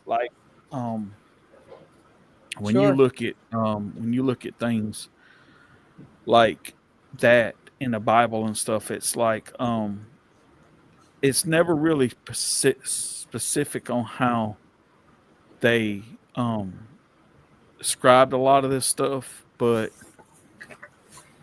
I think at the time, like they didn't really, maybe they just didn't really understand how to, maybe describe it. Like, could you imagine like a giant 100-foot tall or something like that? I mean, that would be like crazy. You know what I'm saying? It would be, but some people believe that that's how big some of the giants were. Like, you know, it was crazy. I mean, and I'm not saying it didn't happen. But you know, like I said, I think some of this stuff, archaeology, and some of the stuff now is starting to prove itself true. Like there's people that tell you like the Bible is like all made up stuff. Okay, well, I give you an example, like the story of Moses when they crossed the Red Sea there, and or whatever. If you go, there have been dives into the Red Sea, and it's proven that there are remains of chariots in the bottom of the Red Sea, right? I mean, so that's got to tell you something. Yeah, it's definitely interesting. You know, it's like, so but I don't know. I mean, you know, people have, like I said, people can think what they want to think and believe what they want to believe. I ain't got no problem with it. You know, I'm not gonna get into some big giant debate with somebody because they will be like, oh, well, I don't believe this. I'm like, well, hey, that's you. You know.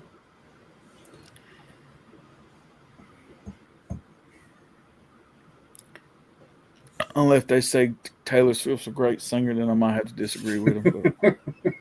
She was named. I think she was named like a top guitarist too. Oh God! So stupid. Next thing you know, she's gonna be the next Eddie Van Halen. Bullshit. Yeah, right. Taylor Swift. Don't disgrace old Eddie like that. Oh, don't worry, I won't. She's the 8th best guitarist in the last 2 decades. Oh my Hey, Dari. God! Hi guys. How's Hi, everybody how you doing? I'm Doing I good. love that shirt, Rose. That's really pretty. Oh, thank you. I love purple. Yeah, they had one in Mother red. Mary. I chose purple. They had red and purple. I said, I want purple. And the mama. Queen Mother Mary. Yep. So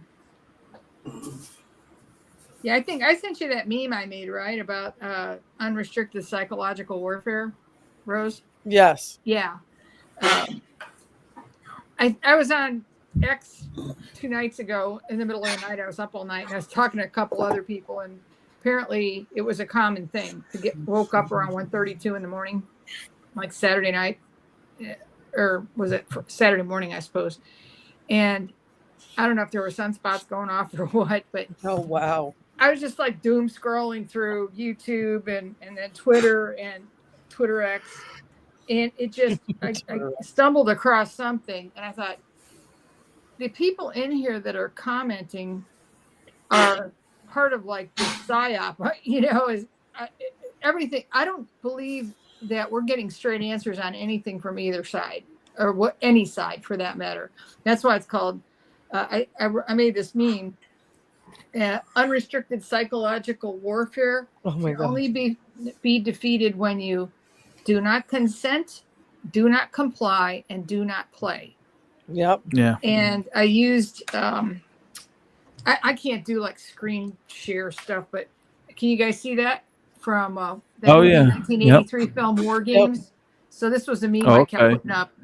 And I don't know, I probably put it up a half a dozen times. Just, people are all getting crazy on the Q stuff because a bunch of things that were dropped there happened. But the thing is, they already happened. For example, you guys were talking about child exploitation and artist exploitation out in California and the music industry. Yep. One of my colleagues was trafficked by her father to the CIA, and she was like 5 years old, and it was 1955. Wow. Yeah. Yep. And crazy. They were doing this stuff way back when. There was a place called, and I don't want to get it wrong, it was out in California, not too far from where all those fires were going on. And I'm blanking right now on maybe it'll be my geographic search. But it was the military headquarters for their film Army or Air Force. And that's where they were filming all this exploitation stuff, and it was used as blackmail for people in power. Oh. Yeah. Mm-hmm. And these kids were just hijacked every couple of weeks to have these wild eyes wide shut kind of parties. So crazy. Yeah, just awful. And how she survived, I know how she survived. She survived because she finally bugged out of there and went to college, went to med school, became a doctor, was the first female physician, or first physician, I think, to visit Russia in the 90s. And she was a pediatric radiologist. And when she got there, she started seeing signs of abuse on some of the x-rays, and it jogged her memory of what happened to her as a child. Because it literally, she had that memory block. Because I think that's how she survived. She just put it completely out of her mind. But then when she saw what had happened to these kids, it all came flooding back. And her name's Juliet Engel. And if you look up Our Country, Our Children, she's on there working very hard to get the word out about all the child trafficking that's been going on forever. So by the time people were picking up on this, because it obviously would be suppressed in the social media and everywhere, picking up on this in the so-called Q posts, it's like it was well known for almost 40 years by then. So I remember it had me recalling all the missing kids on milk cartons when we were growing up. And and missing kids posted on at the post office and at the grocery store bulletin board. Have you seen me? And typical of these situations, they were all logged as runaways, and they weren't. They were kidnapped, they were hijacked, they were sold by their families. So they just opened the spigot with the open borders, and that's why 300,000+ children are unaccounted for. And all these non-governmental organizations that got federal money to facilitate these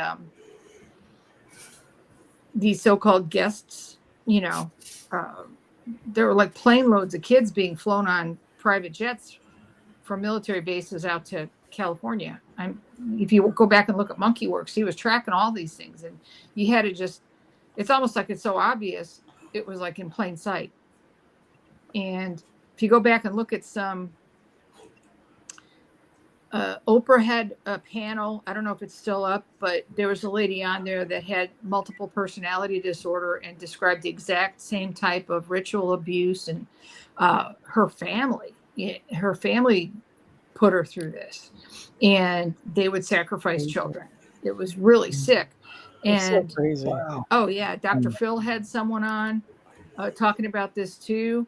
And these things were out there, but they were rare, and they always made it sound like the person was crazy. Well, it's like you drove them crazy, because they had this whole split mind experimentation with project. The first one was MK Ultra, but also Project Monarch, which these kids were put through in California. Mm-hmm.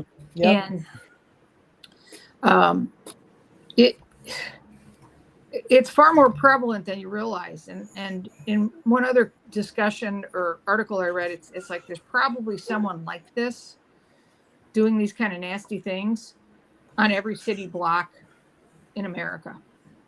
Yeah. You know, it's just not the pervy types that, you know, you keep your kids away from. It might be someone at church, someone at work, someone at, you know, the local men's club, you know, for whatever fraternity, you know.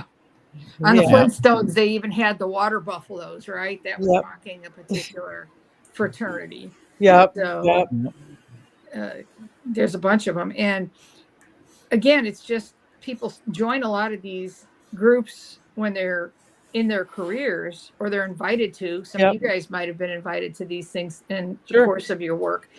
And it's always put out as, hey, it's a great way to make connections and networking and this type of thing. And they don't realize that they might be supporting something that has a darker angle as well. Yeah. And that's why a lot of people are coerced out in the music industry and out in California in the film industry. Mel Gibson's talked about this quite a bit. There's a spinal injured stuntman who, when he broke his back on a set, I think he was a stunt double for Tom Cruise on one of the Mission Impossible films.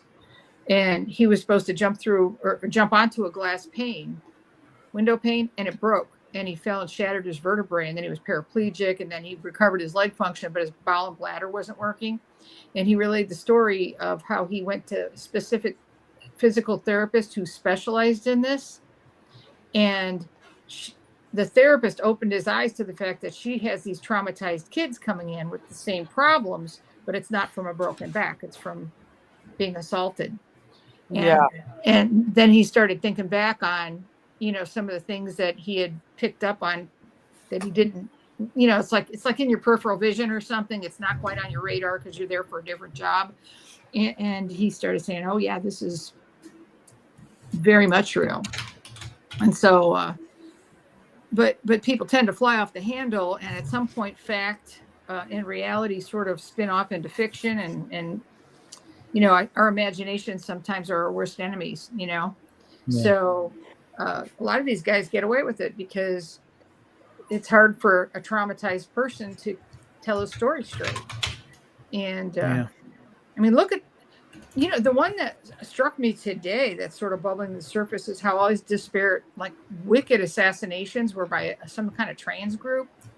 Did you see that? The Zizzers or I don't know what it was. Did you guys haven't come across that yet? No, not yet. Okay. I don't know why this kept showing up on my YouTube scroll. It's like, it's Sunday. Why are you bothering me with, you know, savagery like this, you know? I think that's why I ended up doing some cleaning, just to get clear my head. Yeah, walk the dogs, and you know. Matter of fact, when you were chatting with me earlier, Rose, I was in the middle of the street with the dogs because they were pulling me in both directions. Oh my God. Because they wanted to, like, eat deer poop and chase squirrels. So I said, we're walking in the street because then you won't be distracted.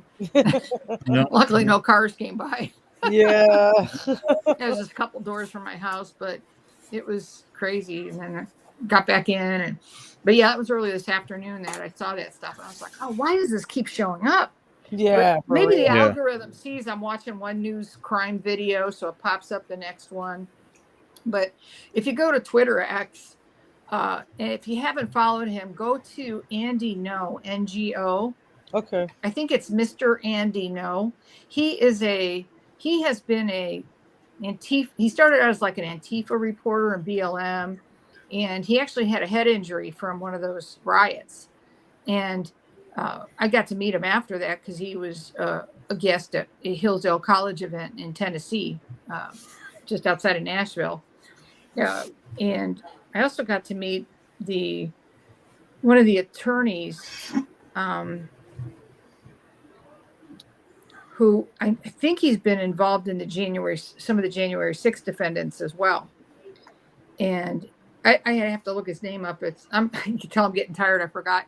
But I mean, I was really fans of both of these people. But I did stop and talk to Andy after he gave his presentation, and I told him I was a neurosurgeon and asked how he was doing with his head injury because he couldn't even talk for a while. I think he had a brain hemorrhage. So the fact that he's out there working and producing to this day fearlessly, he actually just wrote a book called Unmasked, UNMASKED, about unmasking all the Antifa and trying to put together sort of like one of those detective crime connection things. And that's why he's the go-to guy to figure out what happened with this bunch of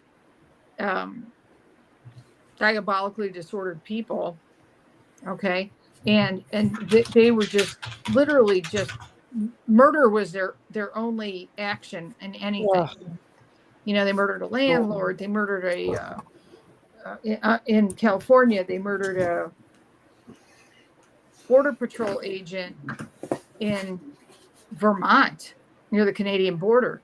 They murdered a couple in Pennsylvania, an elderly couple. I mean, it was just like they're a bunch of mass murderers, and what they have in common is insane agenda, And I chalk part of that up to, like I said, I'm not going to discount anything supernatural here as far as diabolical goes, but the drugs you have to take to trans one way or the other, they're going to mess up your brain crazy. Like just, if you've already got problems with judgment, but this piece with the violence, this murderous violence, and we've seen it with the kids shooting up schools, and I don't get it, but it's really scary when you think about it. And everybody says, oh, we should be tolerant and this and that. And it's like, no, this is wrong, and there's too many people that just want to be told what they want to hear as opposed to the truth. It's especially bad because they just like the whole thing with them putting it in the schools and then not telling the parents how the child feels. And I mean, I'll say it like right now, like I'm not even embarrassed. I thought like I wanted to be a boy when I was a kid. I didn't really talk about it with anybody, but I was like, oh, I wish I were a boy, but like I'm freaking over it now. Like it just, like you just like I wanted to be a tomboy. I wanted to play baseball. I wanted to do different things, and didn't feel like I could fit in with the girls. And I don't know. I had two brothers, and my dad made me go with them to the Boy Scout meetings. And luckily, my friend Christine, she was there too. We were in the same class in grade school, so we'd just sit in a little table like with watercolors and stuff, and the guys left us alone. Yeah, I still listen to boyish music. Like I'm a metalhead and stuff. Like a lot of girls, but I don't know. I'm glad I didn't change my gender because. Well, no, that's the part that's truly disordered. A lot of girls. I never even thought about that. It just never even happened. A lot of young girls grow up and want to be athletic or want to have some kind of male-oriented career. Look at me, but the thought of being anyone other than who I am was never there. I was just, my mom said, God gave everybody gifts and talents, and your obligation and duty is to use them to the best of your ability to leave the world a better place than it was when you got here. Yeah, in other words, you have a duty to improve things and not tear them down. So when people want to just go in the other direction, that is not of God. Let's just put it that way. And again, I can't separate it anymore. My lens is definitely in that, looking at this from a spiritual warfare standpoint. And the whole point of that do not consent in the meme is all these fictional movies and stories and dystopian futuristic things. And I think, was it the Horror Show album that had all the movies on it? Yeah. Okay. Yeah. Yeah. And they were working those songs out, I think, when John was still here in Indiana, because I remember hearing about some of the, brainstorming on those subjects. And when you look at the sci-fi films that he covered in songs, it's pretty amazing. And there's a guy, who's that guy that's on YouTube that's been doing these really great animated videos for like not just Iced Earth, but other, he like puts together. Yeah, I know who you're talking about. I can't. Because I sent one of those to John. I said, check this out. He goes, wow, cool. He really liked it. But yeah, it's like really in the Iced Earth groups. It's in the Iced Earth groups. I got to check really quick again. Yeah. I should have subscribed. I might have subscribed, but it's so easy to lose people on YouTube. Like even if you're subscribed. I'm subscribed to so much stuff, and somehow these algorithms will unsubscribe you. Yep. Let me see if I could just go to subscriptions and see if I could find it. Because if I just try to look at viewed videos, I'll never find it. It's probably the best place. I would say maybe the John Schaefer groups, the Legacy group. Maybe I'm looking right now.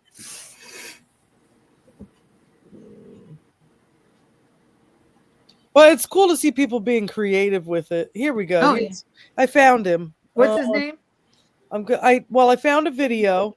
Now I'm going to click it in and find the actual name. And I didn't subscribe. I guess it's Iced Earth Brazil Under Ice. I don't know. That's not it.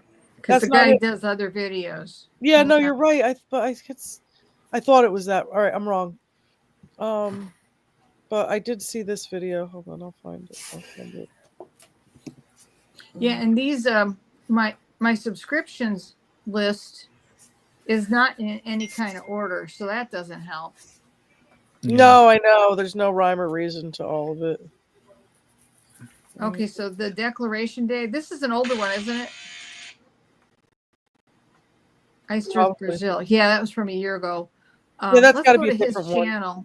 Yeah, it's a different one. No, this is more like but this guy's doing fabulous video editing. He is. Music. It really is. He's got like some really cool ideas. And I don't know where checking he went. the other group now because I don't see it like popping up in the Legacy group. I think it might be in the try the Podcast and Stone group. Okay. I think he posted a video in there. I think. Maybe you're right. I'll pop that. I could be wrong. Do you know what we're talking about, Dave? Yeah, my friend Dave's here. Hi, Dave. Oh, no. Hey, Dave. How's it going?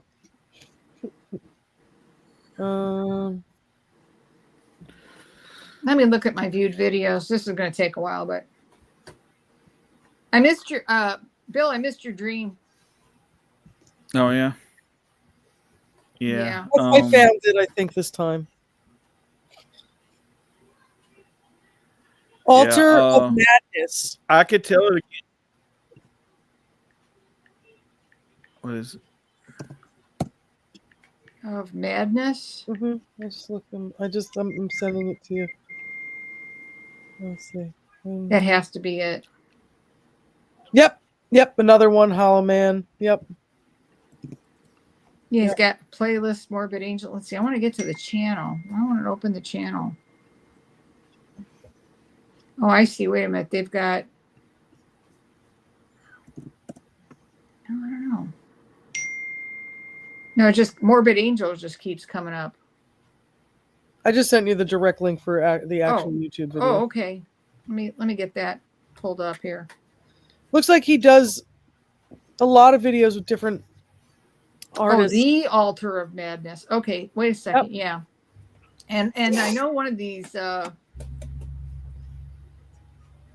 He has a whole playlist of Iced Earth videos. Yeah, this is him because it says on here I've done movie reviews, may still do movie reviews, but lately I've been editing heavy metal music videos with various genre film clips.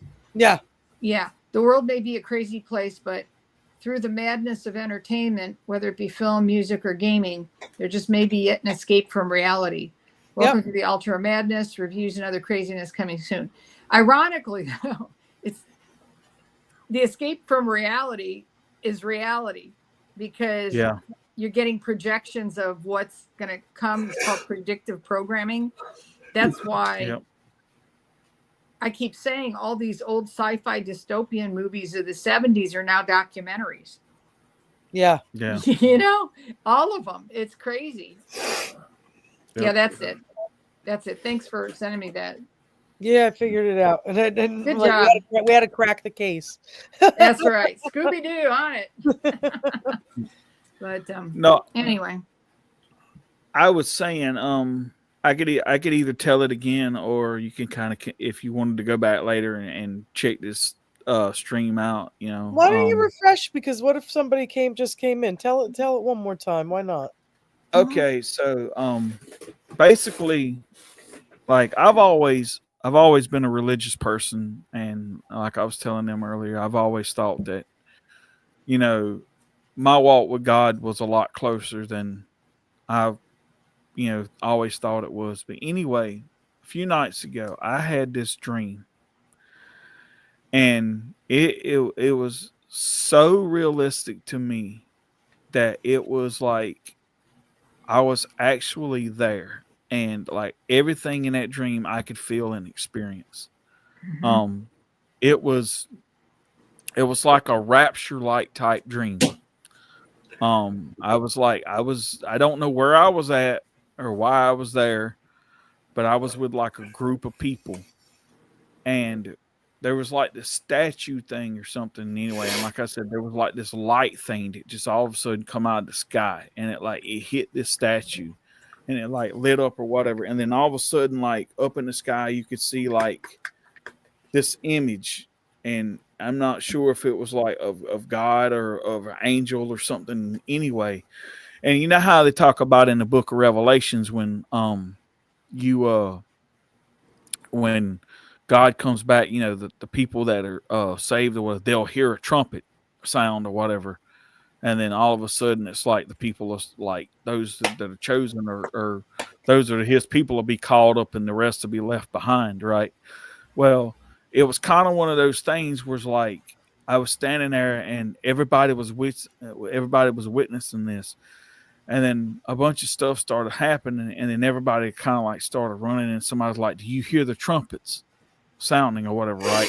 Mm-hmm. And like all I could remember was running, and it was like something was chasing me. Like, and I was like, it's like I was too scared to look back, but it was a part of me that kind of did look back.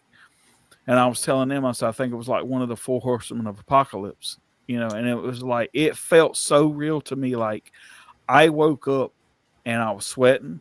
I was breathing hard. My heart was pounding. And it was like, I told them I could feel everything in the dream. Like I could feel when my feet hit the concrete. It was like, it was just so real. And it was like, I told somebody else, like, you wouldn't believe it unless you were like there. And it was almost as if I was there.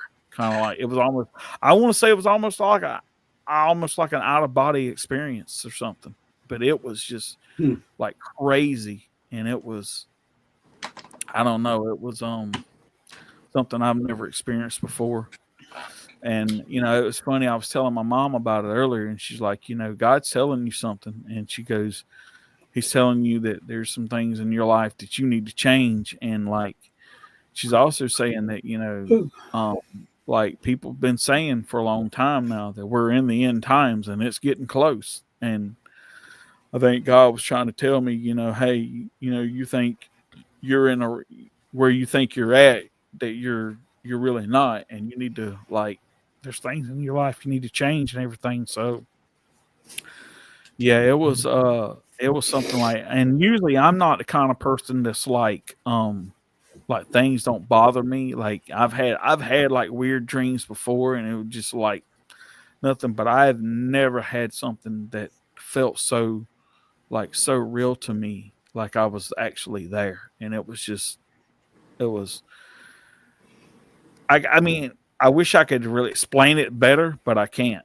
It was like, I don't know. It was weird, but and I just felt like I had to tell people about it because, like I told somebody earlier, I said maybe it's I'm supposed to tell people because if you think you're right, maybe you should really check to make sure you're right with God before, or whatever. Or if if you have any questions, or maybe it's your time that you repent. Like I tell people, I try not to throw religion on people because I think people should have a right to believe however they want to and whatever. But I just kind of felt like I just needed to tell people that I felt like I was led to share this, and so that's why this stream is about, really.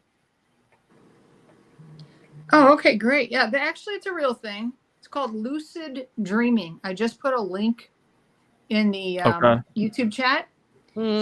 And here, I'll just pull from that link.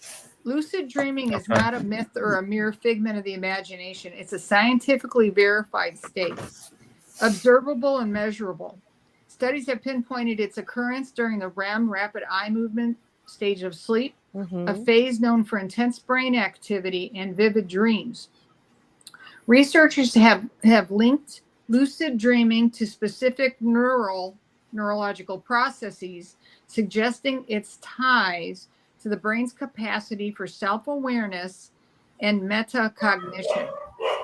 While vivid dreams are marked by their striking detail and emotional intensity, they lack the self-reflective awareness characteristic of lucid dreams. So vivid dreams and lucid dreams are two different things.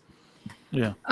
In a lucid dream, the dreamer not only experiences vividness, but also possesses the ability to think clearly and make deliberate decisions within the dream environment. Yeah. And I've had a number of these. I'm not going to share them all with you. I'll just tell you the one that actually helped me make a decision about something. This is my messy kitchen over here. And it was remodeled in 2004. And I had to make a decision about what kind of appliance I wanted to get and what kind of cooktop in particular. I was racking my brain over which way to go. And I went to sleep thinking about that. And wouldn't you know, in this vivid dream that I woke up from, this is how vivid it was. I was cooking over a gas stove and my hair caught on fire. And I had to put the hair out like this. Crap. And I could smell the burning hair. And I woke up, I'm getting a ceramic cooktop. So it literally, that dream was so vivid, it affected my final decision. It was very accurate because that could happen. That could easily happen. And it was longer at the time. And so, I always had to be mindful of that. So it's like, why even take the risk? And so it made the decision easy. And I'm so glad I did it too, because it's just been zero maintenance, but you can't drop stuff on it. I cracked the control panel and I had to put some of that windshield resin on it. If it would have cracked like that over one of the heat elements, I would have had to replace it. So I'm going to be having to get new appliances at some point, but I'm still driving them till the wheels fall off. But I like my electric cooktop. Nice. Yeah. So anyway, that's the kind. So that is one of those dreams. If like you literally could smell burning hair in a dream, and like it was that realistic. So again, it made the decision for me. Yeah.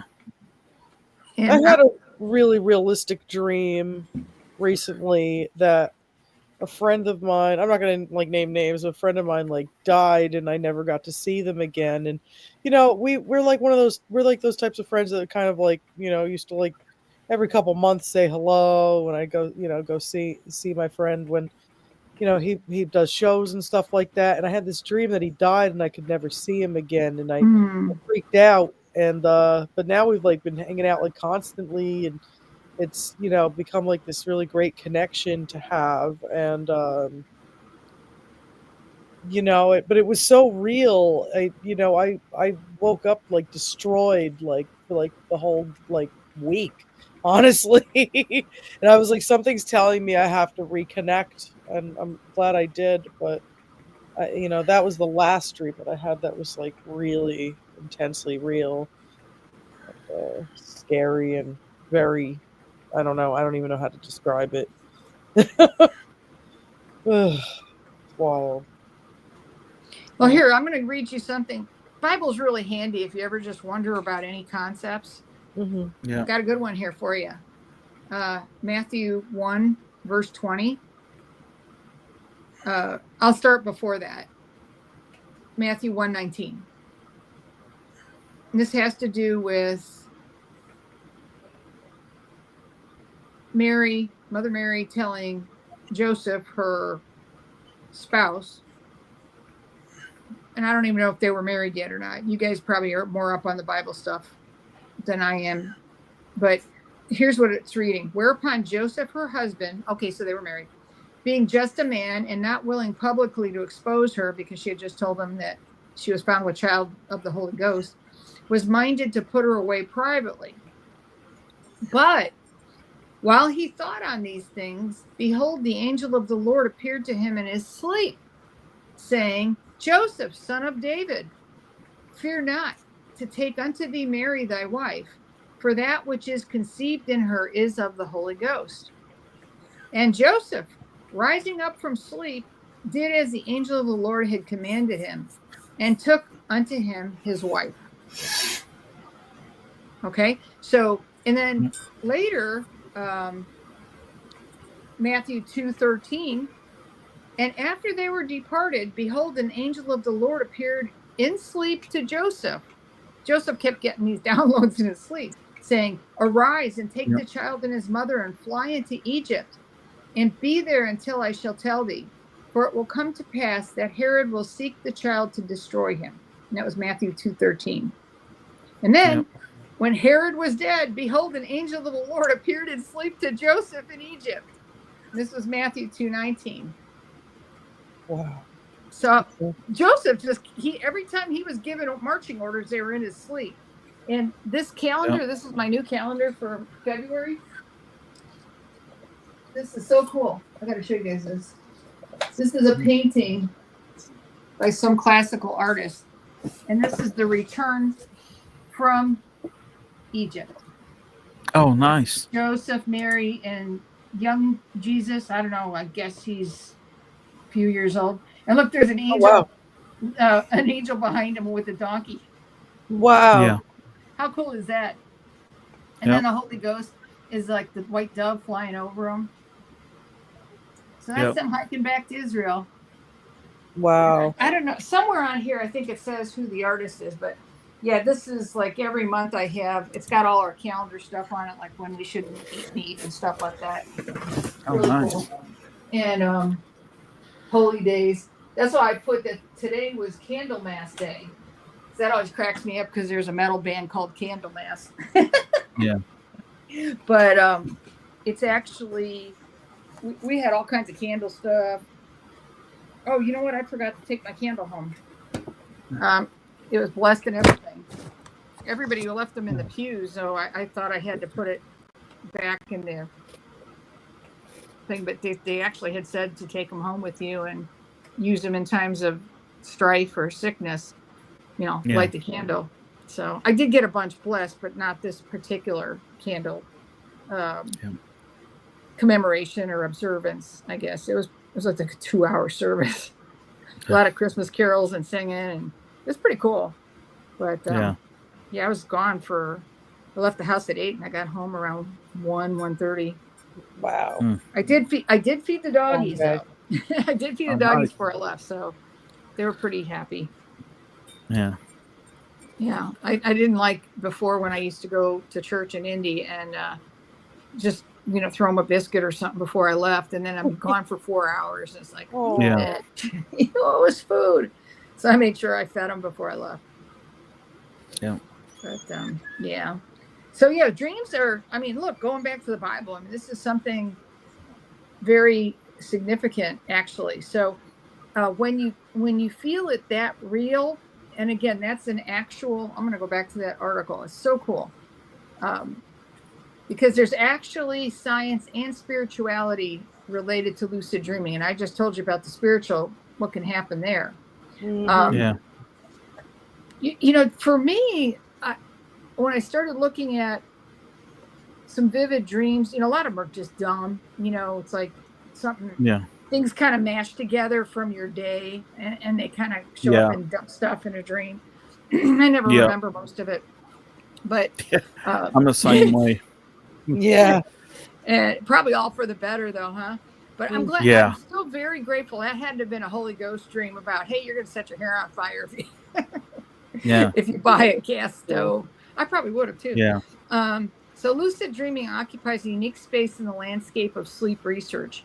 It bridges the gap between conscious and unconscious states, offering insights into the human brain's complexity. Neuroimaging studies have revealed that lucid dreaming involves a specific network of brain regions, including the prefrontal cortex, associated with critical thinking and awareness. This is a great article. I'm not going to keep reading it to you, but make sure you save this link that I put in the chat. And it's called, the website is Reality Sandwich. I love that. All right. But yeah, as I'm scrolling through, I could just get lost. See, I could geek out on this article. But what's interesting is how sometimes artists that understand this, and I'm thinking of a very specific mad genius type artist, harness this to do his artwork. And it was Salvador Dali. Does everybody know who he was? I've heard of him. Yeah. Yeah, he did some wild abstract art, and he had this wicked, crazy mustache, and he was just a nutty guy. But he was brilliant. He was very talented, and he started out painting classically, and you know, started going more and more into this. Actually, the genre is called surrealism. Okay. Yeah. One of his famous pictures is the melting clock. I don't know if that's like a popular one people recognize, but he was interviewed by, I don't know, you could find it on YouTube. That's what I did because I got really curious about this. Because he did some religious art as well. And one of the religious pieces he did was Jesus on the cross, but it was an adaptation of an actual vision that a saint had. St. John of the Cross was the name of the saint. And it's an image of God looking down on Jesus from heaven when he's hanging on the cross. So in other words, the view was from above. And so he made that into a painting, and I got a print of it and hung it on the wall in my hallway, because it is amazing. But he said what he figured out a technique to, he realized he was getting these images and he was really fascinated with quantum physics as well. And there's a mention of physics in this Reality Sandwich article. But he was very interested also in it was like during the atomic era. So, you know, the atomic bombs and things. And so he was interested in all that quantum physics and astrophysics and stuff. But he determined that he researched into sleep states, because he would have these wild images right as he was falling asleep. And he developed a technique so that he could wake up from the dream instead of going into deeper sleep, so that he could then draw it and paint it. And this is a state called hypnagogic hallucination. Has anybody ever drifted off to sleep and you're like, whoa, you know, you feel like a sudden startle or something, or you see something crazy, and you have to wake up, you know, like with your heart racing, or you just go deeper into sleep. And what he would do is fall asleep sitting in a chair, holding on to something metal, like a bolt or a screw or something, and he'd have some kind of plate on the floor. So as soon as his muscles relaxed, he dropped that key or bolt or whatever he was holding that made a clang, and that woke him up. And that was right at that point where he was having these wild images. And it's just fascinating, because there's nothing more. He can't explain what he was because people would say, well, what were you painting here? He goes, I don't know. It's just what I saw in my hypnagogic hallucination dream, you know? Yeah. But yeah, so you guys don't want to just pay attention to things like that. And some people keep sleep diaries. I'm trying to do the sleep diary, but sometimes I fall off with it, you know. Right. My, Metal Dave too. We wanted to do this years ago. We fell off so bad, but Mhm. something we really want to start like doing. Bought the Sure. notebooks and everything. Yeah, and it's a good thing to do, to have like a, you know, and I don't do it myself, I'll be honest with you. I just kind of float through my day. If I remember, if something strikes me that it's memorable, I remember it. If not, I feel like problem solved in my sleep, I can move on, you know, because our problem solving part of our brain really doesn't quite shut off. Sure. And I've had dreams where people that are passed away are in the dream, and you're like, it's like a disconnect. You go, wait, you're not supposed to be here. You're not here. And it's like, what? You know what? Where am I? What's going on? And I've had like dreams where, because my mom has a new boyfriend, and I mean they've been together for quite some time now. But like I always have like this dream where my father shows up, and like my mother doesn't know what to do. Like he was never gone, and it's a tough situation because the guy she's dating is one of his friends. Oh, well, I mean, you know, like they were friends when they were in Boy Scouts together when they were kids. mm-hmm. Basically, long story short, and then they reconnected at his final job. They like were playing chess together and all this other stuff. So he was just there for my mother, and then they became companions basically after that. But I always like have that dream where he shows up and my mother doesn't know what the heck to do. And I'm like, oh, it feels so real. And it, you know, and I'm like, it would be like my dad to just troll us and disappear for years. Well, it's like for all of those people who do pray, it is a good idea to direct your intentions towards your Creator, God and Jesus, before you sleep, because if not, that subconscious could be affected by other characters you really don't want on the party line, you know, that are not of God. Yeah. And that happens to people as well. And I think the more trauma somebody's been through, the more likely they're going to have those kind of things. That's why a lot of people with post-traumatic stress disorder that have seen, you know, difficulties in battle or combat or whatever, they're going to have nightmares, and, you know, it could become a vicious cycle where they start doing drugs or drinking just to sort of shut that noise off. And it's a very complex thing, but, you know, at least directing your intentions before you doze off to sleep, I think, is one safeguard, you know, against that happening. And but you know, I'm confident talking about it, that this isn't something super mystical. It's just we're wired to, you know, our brains put off electromagnetic signals. They can be measured. You can monitor what's brain activity. That's what they were doing with this research, you know, brain scans and brainwave testing. And so there's a lot of energy out there in the atmosphere, and you don't know sometimes what you're going to pick up on. And unfortunately, there are also a lot of people, mad scientists, that want to control humanity, that are going to throw off signals, you know, and actually research this to see how different types of signals and waveforms affect people's thinking and mindset and mood. Yeah. Because emotional control can override your rational control. Yeah. If you're not staying grounded in logic and reason. And that's what, if you think about all the jazz that's happened with J6, with COVID, how much of this was specifically done in the media to create fear and panic. And, you know, basically that's just like opening the spigot for darkness, because that's where the, you know, the demonic nature thrives, is on fear and despair. And so it's best to absolutely refocus to get away from that any way you can. Yeah, they're like the scavengers of human sorrow. Yeah, that's where the whole vampire myth and, you know, things come from. It's a parasitic existence in this other, you know, would you call it a spiritual dimension, maybe? Yeah. Yeah, or some people say supernatural, or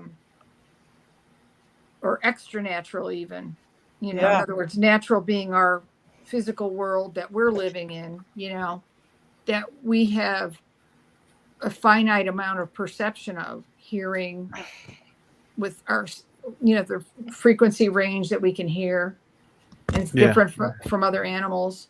How different frequencies in rhythms affect us. That's why music can be so great, or it can be very disturbing.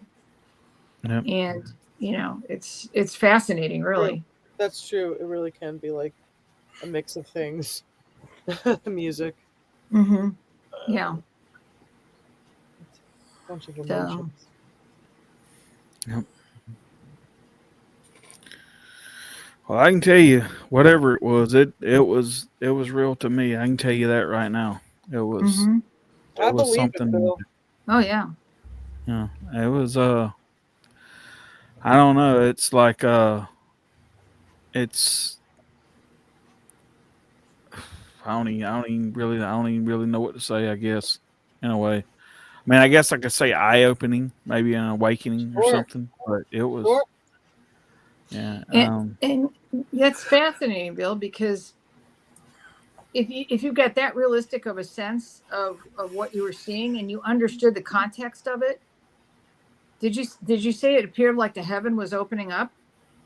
Yeah, it was kind of like, it was like dark, and it was like nighttime, and it was like I said, I was at this place, and I don't know why I was there or anything, but I was with a bunch of group of people, and it was like we were standing like kind of like looking at this statue, and all of a sudden like this, I don't know if it was like a light or something that had come from heaven, and when it hit this statue, like there was this like image in the sky, and it like moved, and I couldn't tell in the sky if it was like Jesus or it was an angel or something.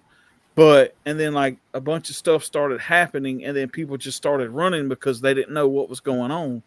And then, like you said, like I was saying, people say, can you hear the trumpets sounding or whatever it is? And it was like, and so we, like, while I was running, it was like I felt everything. It was like I could feel my feet when it was like when I was running, I could feel that, and it was like I was scared, and it was like just I felt like something was chasing me or whatever it was, and it was like I didn't want to look back, and it was just crazy, and it was just like I wish there was a better way to explain it, but I can't really. Wow. Have you read Revelation, Apocalypse, the book of Apocalypse, Revelation of John recently? I've read some of it, but not really recently. But sure. Yeah, because I mean, it's interesting sometimes, especially if it's something you hadn't looked at in a long time, and then it just pops into your subconscious like that out of nowhere. It's definitely worth being mindful of, and ask God like you did. Say, God, what do you want me to do with this? Show me what's my assignment, sir. Yeah, absolutely. When he comes knocking, you gotta answer. Oh yeah. Even if you're not sure, like it's like, well, I guess this is the path. This is it. When he overpowers you like that, you can't deny it. Yeah. But I've told people, I've had a lot of biblical conversations with people, because like I've told them before, I don't shy away from stuff like that. Like, and I've always told people but I've also been the kind of people, I don't throw religion on people either. I'm just not like, oh, you need Christ or whatever it is. I'm like, okay, you do what you do, and I'll do what I do. But if you ask me a question, I'm not gonna not give you that. I said, I'm probably gonna give you the answer you don't want to hear, and I'm not gonna be sorry about it, But no, don't be sorry. No, but I'm just and that's just the thing. Like I've I've just always kind of felt like, you know, that, but I do believe that our time is short.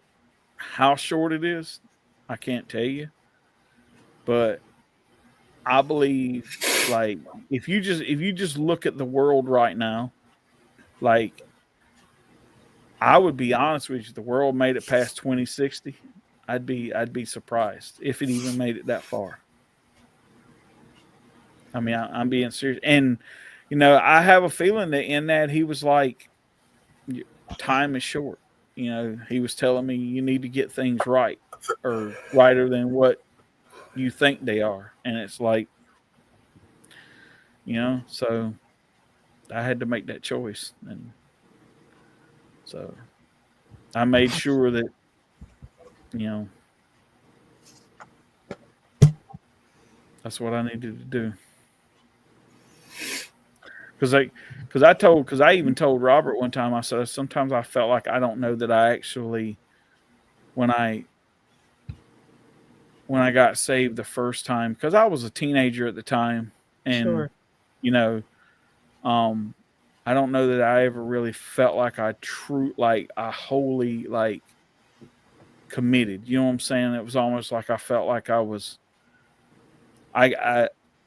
maybe I was like going through the motions or something, but it was like, Sure. And so now it's kind of like, you know, I had, and so like after I had that, I was just like, Lord, you know, I fully commit, you know, I got to make sure that I'm right before I leave this world. And, you know, so it's one of those things, you know, and I actually believe it was awakening telling me that I needed to change some things in my life. That's probably what it was for. And yeah, absolutely. And you know, I think there's too cavalier an attitude that people have towards the severity of vice and sin. And you know, I don't want to get preachy. I'm just saying that there's stuff that people think is okay and it's not okay. And we talked about that earlier, how that can degenerate into this violent cult of people who don't even know what gender they are, you know, and just butchering people. I mean, it was like, Sure. I don't even want to talk about it because it's so horrible what they did. One guy they came after twice because he was going to testify against them attacking him, and people couldn't stop these guys that came back the second time to finish it off, and it was like horrible, unbelievable. I wish I could find. I don't know if Rose, did I send you that music video? Was it a music video or was it just a description? No, there was no narration in it. It was a real cool, it had to be some kind of AI animation of the Book of Apocalypse. Mm-hmm. But it was beautiful. I mean, it just showed everything, and it showed the cloud of witnesses, you know, and who are basically the people that get to heaven. Yeah. Yeah. And everybody in heaven, every human being that's in heaven is a saint. So if you make it there, you know, which we all pray we can. But yeah, what we do and what we think in this life is what's going to make that decision. In other words, you know, there's people who think, oh, gee, like you were saying, you know, I was saved before, but we have to follow every day, or we can lose that grace. You know, we can drop it somewhere and misplace it. You know? It's like, so, but probably the key thing, and it was probably a good reminder to have that. It's probably a good reminder for all of us to hear it, is that,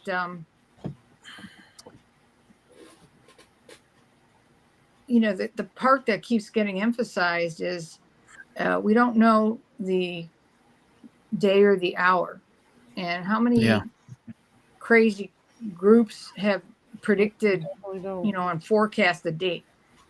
We can't study, you know, some physical things in the world, like, you know, I think we talked about this a little bit before, like what's going on with astrophysics and cosmic, you know, the movements of the stars and everything in the galaxy, and how we're impacted by various cycles, Mm-hmm. rhythmic cycles, as we circle around. The whole solar system circles around the center of the galaxy. It's a bumpy ride. Yeah. Stuff happens, and it happens kind of like clockwork. And when's going to be the one big one? And then you get stupid humans doing stupid human tricks like war and devastation left and right.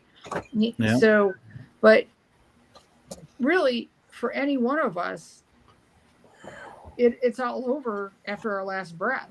And it happens to people every day, so that their apocalypse happens every day.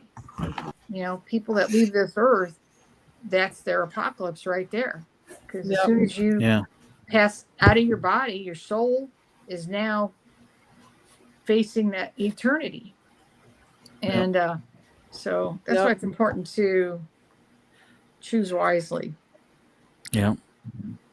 And they're talking about too, like, I think one of the signs is like the Euphrates River drying up, and it's already started. So it's like, that's why I do believe, I think the time is near. Just like the Lord said, no one knows the time or the time or the date, only the Father.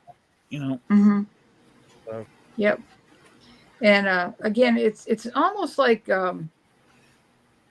even atheists should read the Bible, because it is like the the owner's manual for humanity. Yeah. And just also know that I'll call him the adversary. The adversary probably knows every word of that Bible inside and out, and can use it to deceive people as well. So what's to stop those who are doing these occultic type things to create circumstances where some of these events happen? Now, obviously, it's probably a Mother Nature, if you want to call it that, a natural phenomenon for the Euphrates River to be drying up. But you got to look also, is some of it man-made? Is there diversion of water? Are there things deliberately happening to make that happen? And people that don't know that's happening or contributing to it are going, oh, this was prophesized, Whereas you've got people manipulating natural circumstances to literally bring on the very thing that's being predicted, and by doing so control as much as possible, control the elements of it.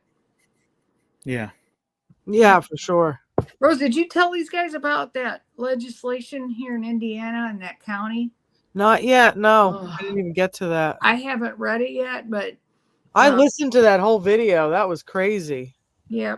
One of my friends who lives closer to this county, it's Washington County, the county commissioners put forth new zoning legislation, and viewers of one of the homesteader guys on YouTube sent it to him, said, hey man, this is up your alley, you might want to talk about it.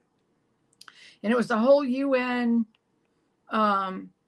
agenda, something 2030, whatever, but it was about 15-minute studies, and this guy knew how to Scooby-Doo and go down the rabbit hole to find out more about it. And sure enough, there was some Indiana 15 project.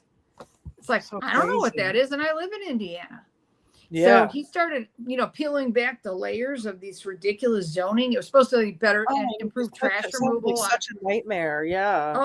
By the end of it, you're just like, you can't, if you have more than 5, if you have less than 5 acres, you can only have so many animals. And if an animal dies, you can't replace it. Like if you have cows or chickens or whatever, goats. How the hell are you supposed to homestead or do anything then? Yeah, that's what they're trying to wipe you out. People doing it. Yeah. Oh yeah. And no homeschooling, no prayer meetings, no Bible studies at home. Oh no. It's like, wait a minute. And this is right as Trump is kicking the EF to the curb, the World Economic Forum to the curb. What are they doing? They're just like a bunch of cockroaches. They creep in through every tiny crack, going into all these little rural towns and everything, and rural counties that are oblivious to what's going on outside.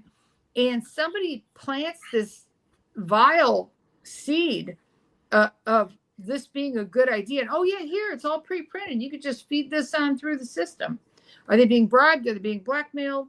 Like I said, those, if we do have bad guys on every city block, there could be, I don't want to say operatives. I don't want to sound like a conspiracy tinfoil hat theorist, but Oh, we also have to be mindful of the possibility that of how depraved human nature can get and what that can drive people to do that get a little bit of power and authority.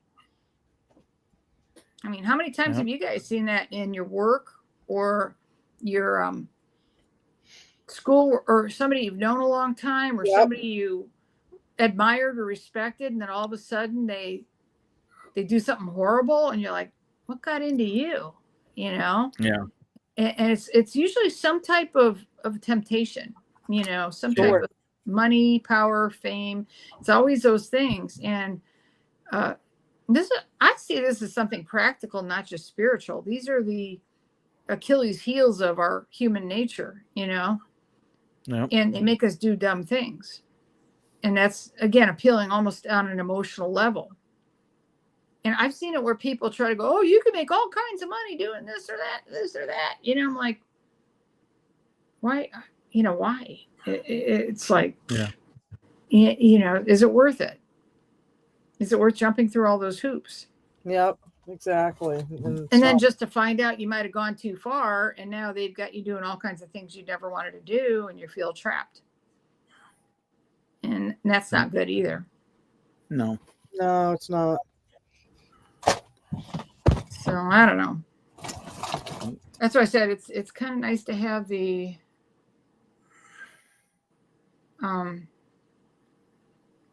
ability to appeal to a higher power that can handle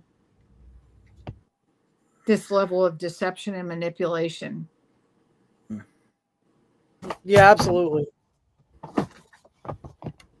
Yeah, I can't find that anywhere, that playlist of that guy's boy, the doom scroll is bad. I save everything, I put I hit watch list, all that. And I still can't find it. Yeah, no, it happens. It's easy to lose. It's so easy to lose things on YouTube. Yeah, I mean, I bookmark it and everything else, but that was probably before I started saving stuff in a journal. On my iPhone, there's this app called Journal, and it's not on my iPad, which is really annoying. But I was saving everything in notes, but all the COVID research, I have like over 12 or 13,000 files in there, and it's so slow it takes forever to get to something. Yeah. So it's a little faster on the iPad. It probably has something to do with the amount of gigabytes you have to work with, but it's really frustrating. It's like, these are like my auxiliary brain memory bank, because I see something, it's notable, I save it, and a lot of times I can find it. I try to save things in different places in case I have to keep searching, but I don't have that master search mechanism to recall exactly what I want to talk about, that I know is out there. And then, it's like, I can't find it, so I look like an idiot. So, it's like, it's tough like that. So it can be. There's so much research out. I have a lot of research saved too. It's like, how do you file it, especially digitally? Yeah. I mean, I've throttled back quite a bit now that we've seen what's transpired, and we've seen some progress on the mounting awareness, standing up against the all these. What is it? I'm trying to think of what the colloquial term would be for it. Just this bigfooting. You will do this, or type thing, and you just, all you have to say is, I do not consent. I will not comply, and I will not play. Exactly. And they may, run you out of your job. You may have to take your kids to the food bank and to the Goodwill for a while to get your clothes. But if you still have your integrity and you still have your health, the future is yours. And anyone who, that's why I kept saying to people that were just, I'm going to lose my job, I'm going to lose my car payment. It's like, are you willing to die for your job? Because that's what you're risking. Any kind of injection into your body that's forced upon you, any violation of your bodily integrity could lead to your death and disability. And I said this to someone that worked for me, that's a good friend, who was the employee that had the health insurance for her family. In other words, her job, her family's health insurance, health coverage depended on her work. So she took the shots, and I said, okay, let's walk through this. If those shots cripple you, disable you, or kill you, what kind of health insurance is your family going to have then? Yeah, exactly. It's so crazy that people were brainwashed and desperate. Right, because they feel they're painted into a corner and they have no alternative. And it's scary for them, you know. And they're harassed. And where's I met a lady when I was visiting my Aunt Lorraine out in West Virginia. It was in 2018. It was Christmas, so it was like a few weeks after my mom passed away, and she was all there by herself in the assisted living nursing home. And this nurse's aide came in, very sweet gal, and she refused to take the vaccine, so they made her wear a face mask all the time. Said, I don't care, I'm not taking that shot. I'll be happy to wear that mask. She didn't even fight the mask because it kept her from needing to take a shot. And for her, it was a cross she was willing to bear to maintain her bodily integrity. Even though it was burdensome, it was ostracizing, there was probably peer pressure.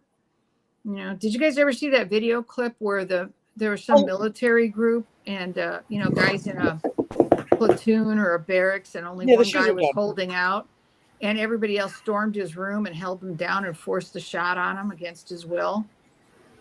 And they videotaped it. His team, because they couldn't deploy or go on their little fun mission or whatever until he got on board. And they did that to their own guy. Wow. I mean, that's savage. So crazy. Yeah. And he was screaming and crying. And, another case where there was a adult, but mentally, I guess they call it developmentally delayed. I don't know if she had Down syndrome or autism, but she was fairly independent. And she got assaulted on her own property by a bunch of health department people and got jabbed against her will. And she was screaming bloody murder and crying. It's like, don't do that to people. What's wrong with you? What do you think you're accomplishing? Like and so the many fact people, that the people doing it thought it was okay, and that, they're not to do that, So many people were like, oh, with more opportunities are going to open up for you if you get it right now. Come on. And then it's just like, meanwhile, it's just like, it was so simple. You just wait a little bit longer. Now nobody is required to get it. So. And how about that dumbtard mayor in New York that was offering people donuts and pizza to get a shot? I mean, how stupid! Like, really, you're gonna just sign your life away for some donuts? Mm-hmm. Like, I mean, but that's how little they think of people. Yep. The little people, they'll do this for a shot. They're like trained, they're like those trained seals for a fish, Yeah. And what's really great is some of the poorest people like, get off my porch. I'm not doing that. It was great. Like some of the black neighborhoods in New York. I don't know if you saw some of those videos, but they were priceless. These people, it's like, they might not have a lot of book learning, but boy, they sure have common sense, and they've seen this movie before. Where they've been exploited. Yeah. For sure. It was funny. I was talking about that one time, and I said something. I said it kind of reminded me of that song, "The Culling," that John wrote on. What was it? He nailed it. Yes, he did. Plagues of Babylon. What album? Yeah, Plagues of Babylon was talking about you. Will tear the weak from the strong to enslave the masses, and to something about until the culling is over, and I was like, yeah. I said when I heard that, I was like, because I remember I'd heard that song, I'd listened to it before, and then one day it was around like during COVID or something, and I was listening to that, and I was like, wow, like how he foretold the kind of like the future of that in a way. So it was like, it was crazy, And I think that's why, I think that he was looked at very closely ever since he came out with the first Brushfires album, maybe before that. But the people that look at waging war on the American citizens are the ones that are watching everyone and going, ooh, he's a potential threat. Did you guys ever see that Minority Report movie? It was another Tom Cruise movie. No, Three ladies were laying in a like water bath, kind of like Matrixy kind of thing. So they're like slaves themselves, but they could see into the future, and they were predicting future crime. So they were going to start to arrest people for future crime that they didn't even think of committing, just because these so-called seers were, calling it ahead of time, which obviously is about the biggest nightmare you could ever have against due process and rule of law. Yeah. And they weren't always right. And so like anybody could be implicated. This is kind of like your worst case scenario. It's like, look, I've done everything right and you're coming after me anyway. How many times have we seen that? It was the same thing. Right? If you go back and look at Orwell's 1984. Oh yeah. Yep. Yeah. And you had the gung-ho, go team player. He had all the lingo down and everything. And they hauled his ass off one day. He goes, but I've done everything right. Yeah. And they eliminated him. He didn't even know why, because he thought he was doing everything they asked him to do. It's like, and again, on the predictive programming side of things, it's almost like that's trying to show you that no matter what, your resistance is futile. And that's coming from Star Trek The Borg. But look at how many times they keep replaying this theme. You can't win. You're going to lose. Give up. Despair. Hope. You're just a piece of meat. You're worthless. You're the carbon we want to eliminate. Yeah. That's really what it is. And it's like, who would want that? Yeah. Or what would want that? I know. Yep. Again, I don't know how anyone could look at all that and not go, there's some invisible forces here that are against us being here. Exactly. And again, atheists, calling all Muslims, calling all Buddhists, get your Bibles out. And I'm not talking the Book of Mormon. I'm not talking whatever the Buddhists read, get a Bible. Mm-hmm. Okay. It's withstood the test of time. And that was by the grace of God and the will of God. Absolutely. That's why. Oh, I'm sorry. Go ahead. Oh, no, that's me. I can keep talking forever. Oh, no. I was just going to say, like, when I think about songs like The Culling and stuff like that, I begin to think, like, I think that was the Lord working through John then, and he just didn't realize it. You know what I'm saying? Like, and to, make these people aware of all this stuff. And so, Exactly. And I told him that. I said, whether you realize it or not, you've always been God's instrument. Yep. In this particular genre. And again, that's, I think, why he was such a threat to the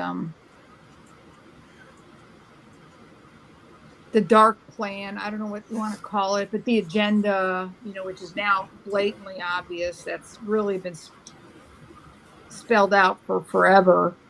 And Yeah. people are constantly distracted from it by what?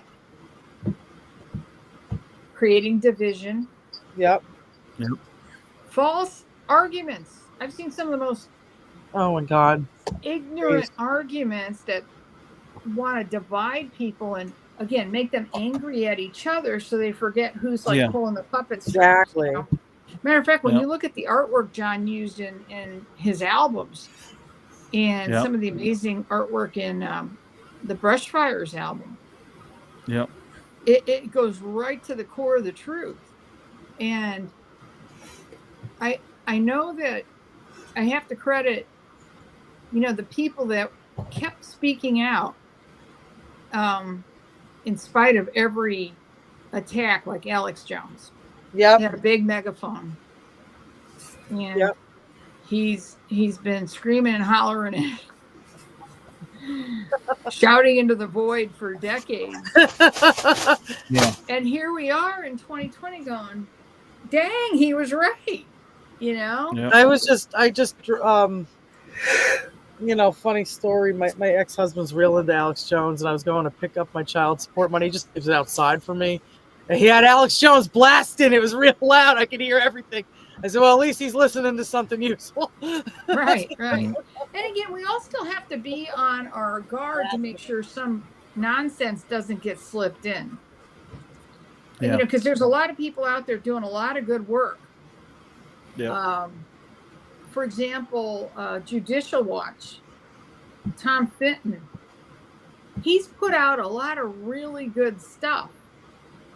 And then one day I watch him doing some little, like he's sitting in a chair and he's doing this and he's just talking. And somehow it got to 9/11 and he let it slip. Oh yeah, that was definitely a plane that hit the Pentagon. And it's like, you're sitting there going, okay, you said something reasonable. You said something reasonable. And you get, what? It's like, how could you say that? It was almost like it was implanted. And it's like, and then I started watching his body language going, this kind of looks like a hostage video. Yeah, right. Who put him up to that? And who forced him to do that? Or threatened dire consequences if he didn't? And it was just like a quick comment. But it's those kind of things that should set off alarm bells for people when there's like a preponderance of evidence that does not support that narrative or assertion. And there's a guy that's been in our COVID research group before who's brilliant, who's a consultant to the Pentagon and this and that. He had the same download with the exact same words. And when you see different people from different like careers and different, training, and all of a sudden they spout something word for word that you heard from someone else that they don't even know, you go, wait a minute, who did this? I mean, it's just, remember, there are no coincidences. Yeah. Ever. That has to be one of the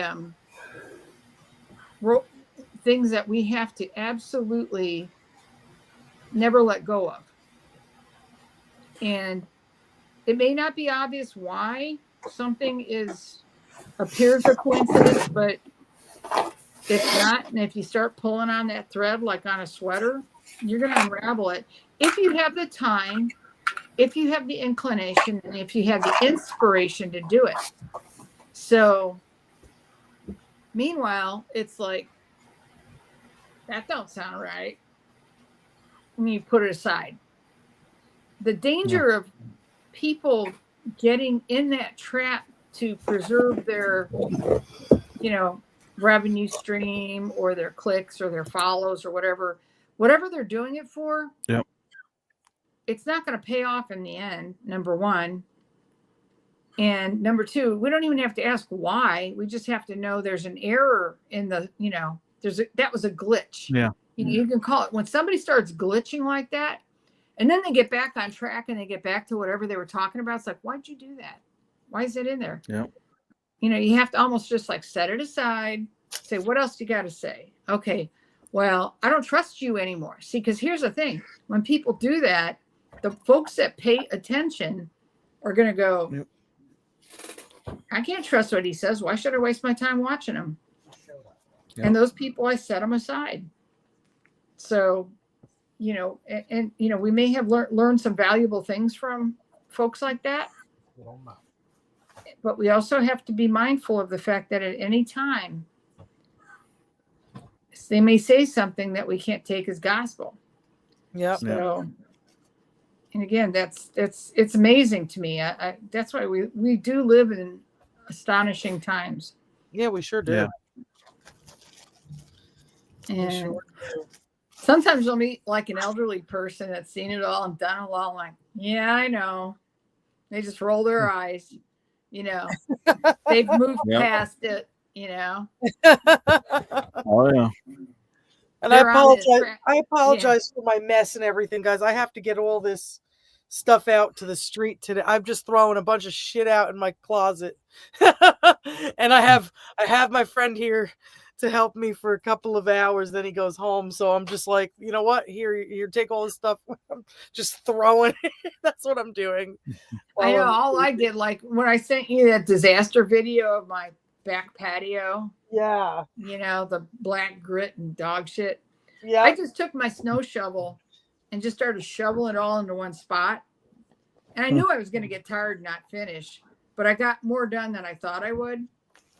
And it's like, and what's really sad is all that snow, all that ice, all that sub-zero, 10 inches of snow compressed down into 2 inches of block ice. Yeah. And my roofing guys actually had to put a tarp down so they weren't stepping in poop and stuff, and also to catch a lot of the debris. But there's still like particles of styrofoam all over and all that asphalt grit because they were like scraping off the roof. And I knew it was going to happen. I just said, please don't drop stuff on my dogs. And I had to cordon them off and not let them get out on the patio, and it stressed the hell out of them. They whined nonstop for a whole day. One of them peed on the floor down there, and I took them for extra walks that day. But I thought, nah, screw this. I printed a sign and put it up on the back gate and said, "Close this gate. Don't let the dogs escape." And that put pressure on them to keep it clean. And they did take some of their tools to break up some of the ice. So because I actually had little ponds forming. And my tile, it's a ceramic tile that was put down in 99 on this patio. And a bunch of them are just squishy and, off. I don't know what the hell happened, but the whole undersurface is wrecked. So I was probably heading towards needing to redo it. And again, now it's like, okay, how am I going to pay for this? Got to get done. So we'll just see what happens. I know it's like, I can't do those DIY projects because guess what? I might get like a 1/100th of it done and abandon it. Yeah. Like all my other, I have great ideas that I can't execute. Oh, I know, right? I'm sure we all do that to a certain degree. Yep. So you guys look tired. Yeah, I'm getting there. We got our darklings over here past their bedtime. I found a 4 gigabyte Zune. Oh my God. Send it to the Smithsonian. Right? Like, I don't even know. My ex I've never owned a Zune. I'm Apple product. So. I had the original and the HD version. Nice.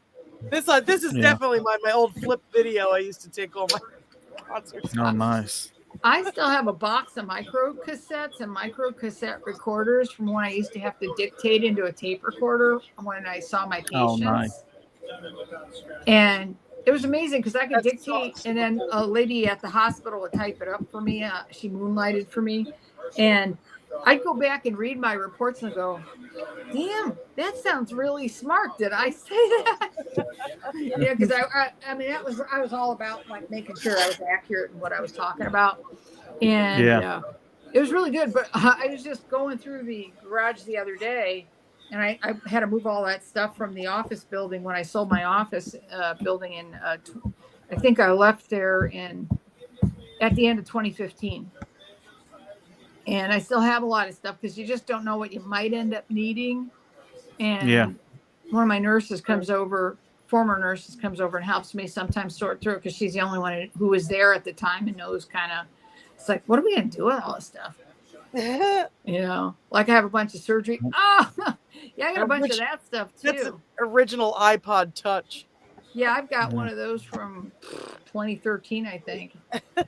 Yeah. And it actually still works, but you know, I Best Buy will take it and trade for $1.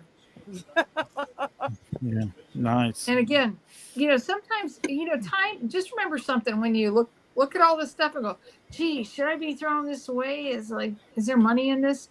Time is money.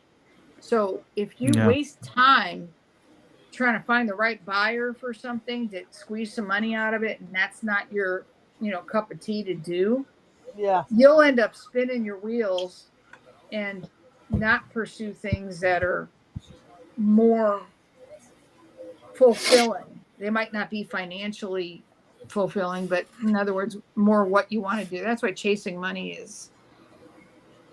can be very stressful. There's like a lot of pass on groups, and if there's something I see that's good, I'll just put it in a pass on group and just let them come pick it up or something. Oh yeah, we do that at church. There's sharing and caring, you know. So, and I see as I scroll, I don't go on it all the time, but every once in a while I go, does anybody need dishes? Does anybody need pots and pans? I got to clean my kitchen out. You know, I got to clean my, you know, because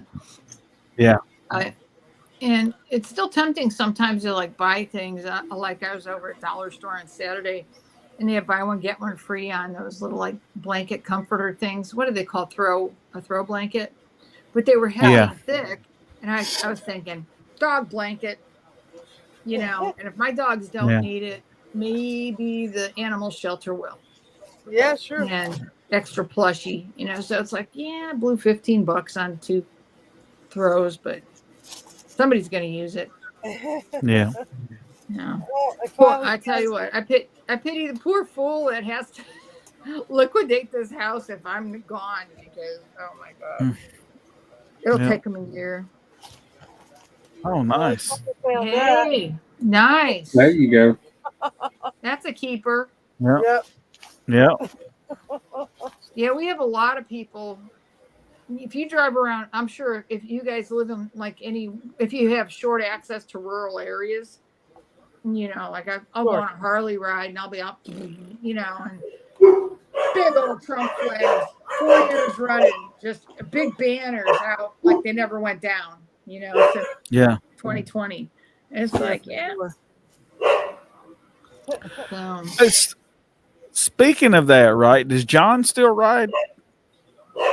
No, I think he got rid of his bike. He might have done what I did. I traded in a bike for a car back in 2006. Now, I don't know when he would have done that, but he doesn't have a bike anymore. Yeah, I know at one time that he was big into motorcycles, but oh yeah, he's the one who talked me into riding.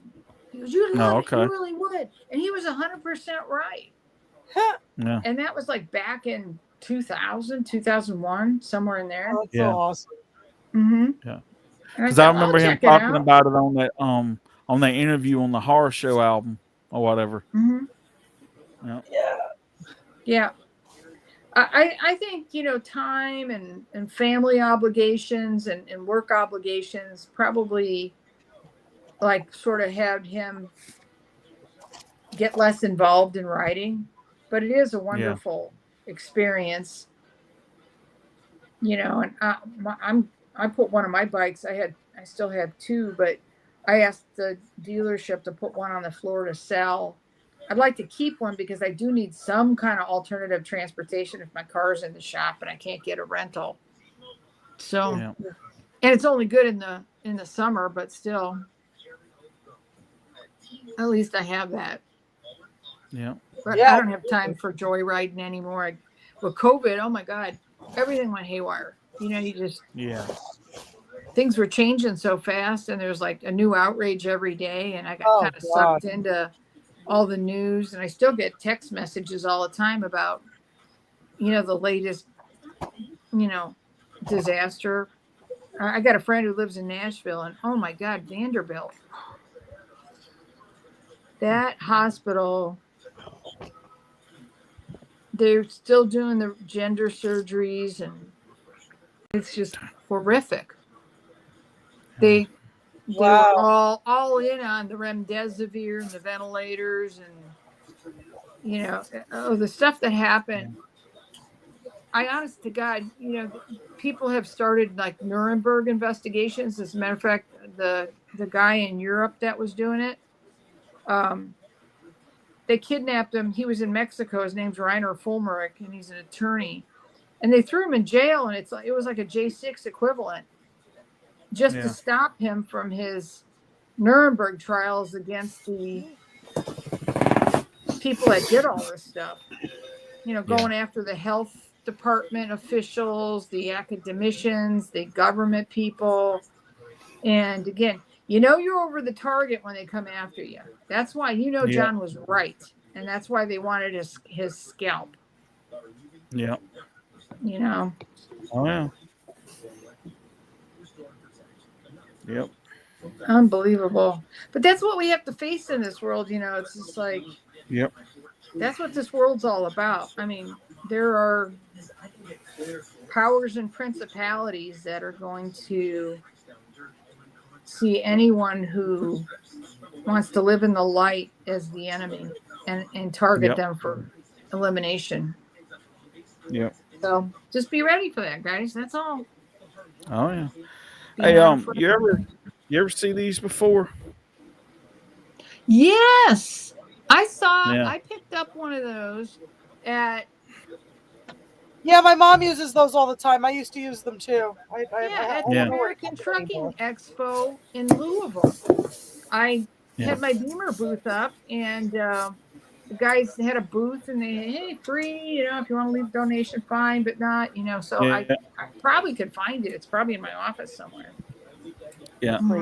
Well, it's funny. It was like last year or the year before last or something. I went because I saw those. A lady had one of those at work when I was at the other job I was at before.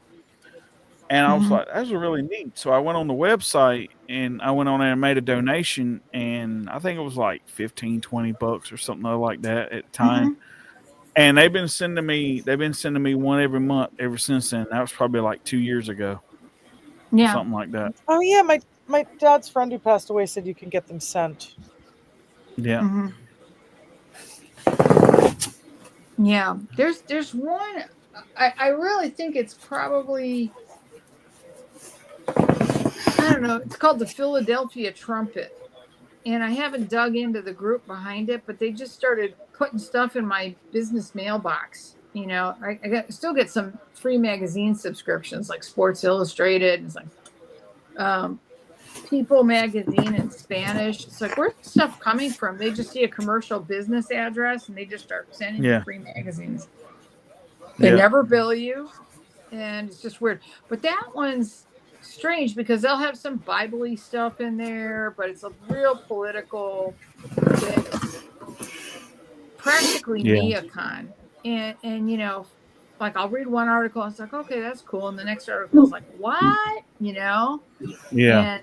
And so again, you got to discern. So if you see that happening where, especially when people are trying to link spiritual things too much to government things, you know? Yeah. I mean, we need to at least internally have that perspective, but externally, I mean, that was the whole theme of V for Vendetta. And that's the whole idea behind, you know, Islamic Sharia law is a political governmental structure. It's not just a belief system and faith. So it's a very dangerous thing. That's why, you know, Jesus didn't have a lot of things to say about the Romans. You know, but the Israelites were all hot and bothered about it. He's like, hey, you know, whose head is on this coin? Yeah. Yeah, because they were asked, should we pay our taxes? And he handed the coin back to them, and they said, well, it's Caesar's. It's like, well, give unto Caesar what is Caesar's and give unto God what is God. It's like, duh, you know. Yeah. He's not just our But king, he's the king of common sense.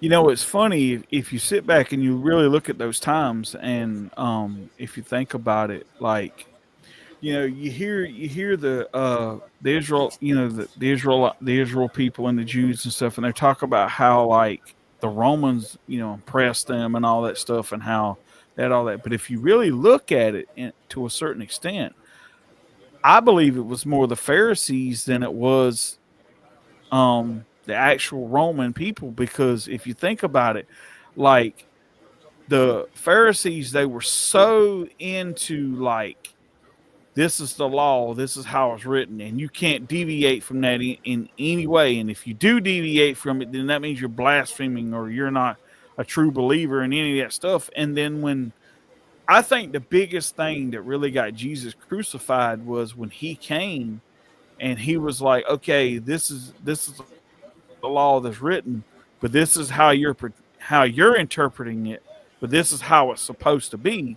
And because it wasn't how they perceived it, then, oh, well, you're blaspheming and you're not true from God and all that stuff. And I'm sitting here, it's like, well, what makes you right and him wrong? You know what I'm saying? And it's like, so I honestly believe that in the true essence, they were more impressed. They were more like, you know, they were more held back by their own people than they really were the Romans. It was kind of like the Romans were like, you pay your taxes and you do whatever you want to do, you know. And it's like, but you had the Pharisees like, well, you can't do this, and this is Sabbath, and you can't do all this, and you can't do this, and it's like, well, man, yeah, like, they were the micromanaging bureaucrats. Yeah. Yeah, I think even Pontius Pilate was like, "What's wrong with you people? This guy didn't do anything wrong. Why do you want to kill him?" You know? Yeah. And the only reason he ordered a crucifixion was because they were going to like riot. They were going to go all Antifa on him, which would get him in trouble with his HQ. So just to keep a lid on the powder keg, I'm like, all right, here you go. You guys are wrong, but I'm washing my hands. You know, that's why he did that. And I've read accounts, and you never know, like what was, you know, like fan fiction versus what really happened, where he and his wife both converted and ended up becoming martyrs later. I don't know if they were ever made saints, but they fell out of grace with the state because they realized this wasn't right. You know, and they paid the price for it. It's kind of fascinating. Bill O'Reilly writes a lot of books, and he did write one called Killing Jesus. And I don't know if you guys ever heard of it. I haven't. I was aware about a lot of the books, but I did not. I don't know what year this was, but I never read it. It says Killing Jesus, a History. But I do know, hearing discussion about it, that it specifically was looking at how Jesus' crucifixion was a political assassination. Oh, sure was. Political execution. Sure was. Yeah. And so, and again, he was just fulfilling the story that he wrote. That's what people didn't realize. Yeah. Jesus wrote his own story. He set all the wheels in motion. He created the bloodline himself with God the Father and the Holy Ghost, all the way down the three persons, one God. They cooked this up right at the beginning. This was the plan. It's the reason for the fall of the angels into demons. It's a reason for all of it. And people lose sight of the fact that every move was planned and anticipated in advance. So I always say Jesus is the only human, because he's God, that was ever able to literally pick his parents. You know, everybody has that saying, oh, you can't pick your parents. Well, he did, you know? and they were custom for him, and it was all to fulfill exactly his plan. It's kind of amazing, really. I mean, when because you sit in some of these sermons and you hear the discussion of the scripture and how it all lines up, and it is mind-blowing. I don't know how often you look into that, but I saw those daily breads. Anything that's inspirational like that's getting you closer to grace has to be a good thing. Even Jonathan Cahn, who a lot of people are suspicious of, but he's like an evangelical. For the longest time, I got his free little booklets in the mail. I don't even know how, but he had a lot of good things in there, on wisdom and stuff. And, like I said, it just fell off my radar because I stopped getting the free mailings. And again, you just have to, time is finite. We can't talk to everybody all the time, and so, or listen to everybody all the time. So sometimes you just give it to God and say, God, show me what you want me to see today. Thy will be done. Because, I have times where I don't even want to go look for stuff. So it's like, all right, what's popping up? Oh, puppy rescue video. Great. Maybe I need to see that because it's like a happy ending. Cheers me up and gives me hope. Do you ever watch that show, The Chosen? No, I do not.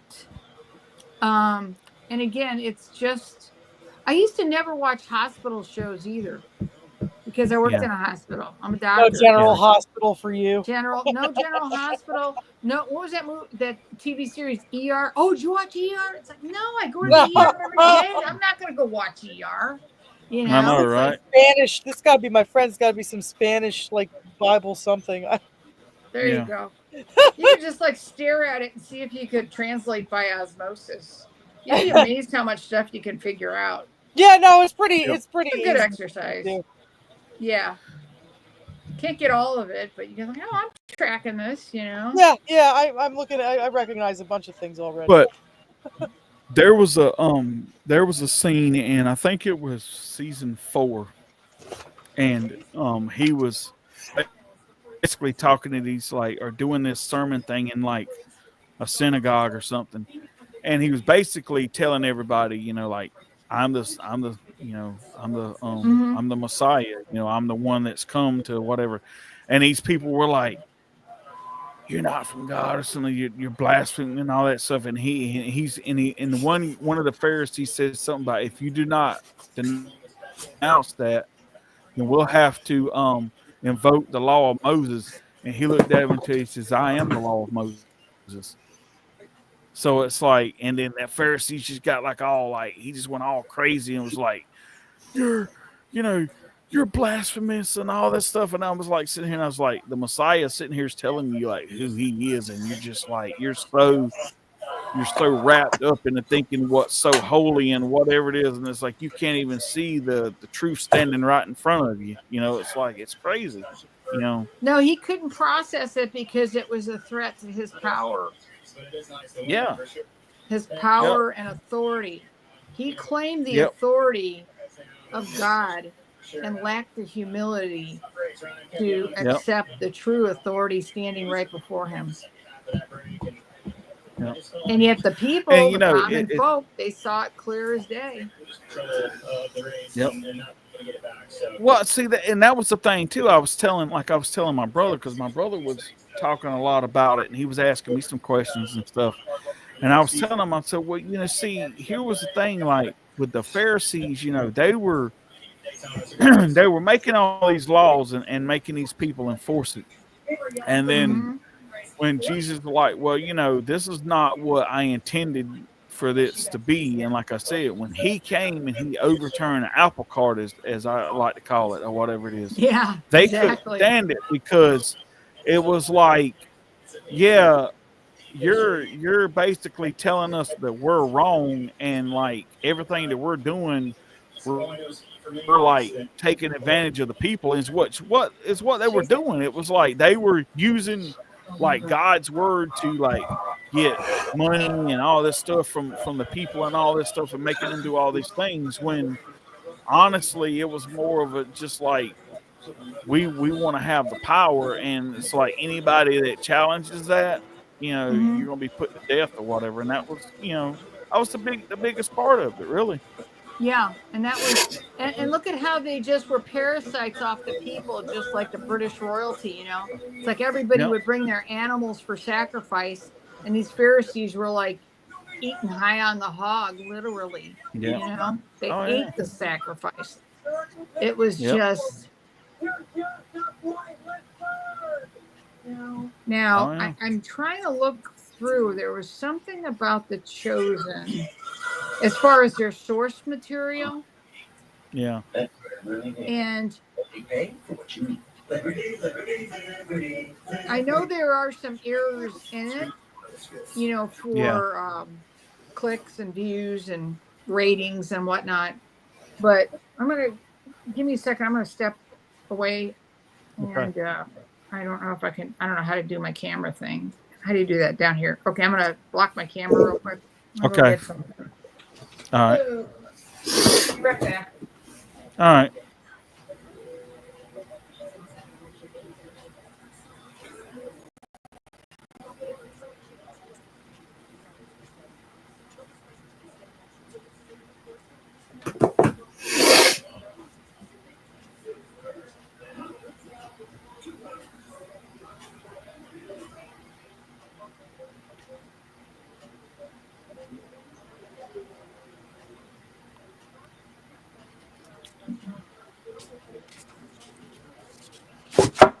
Okay, I'm back.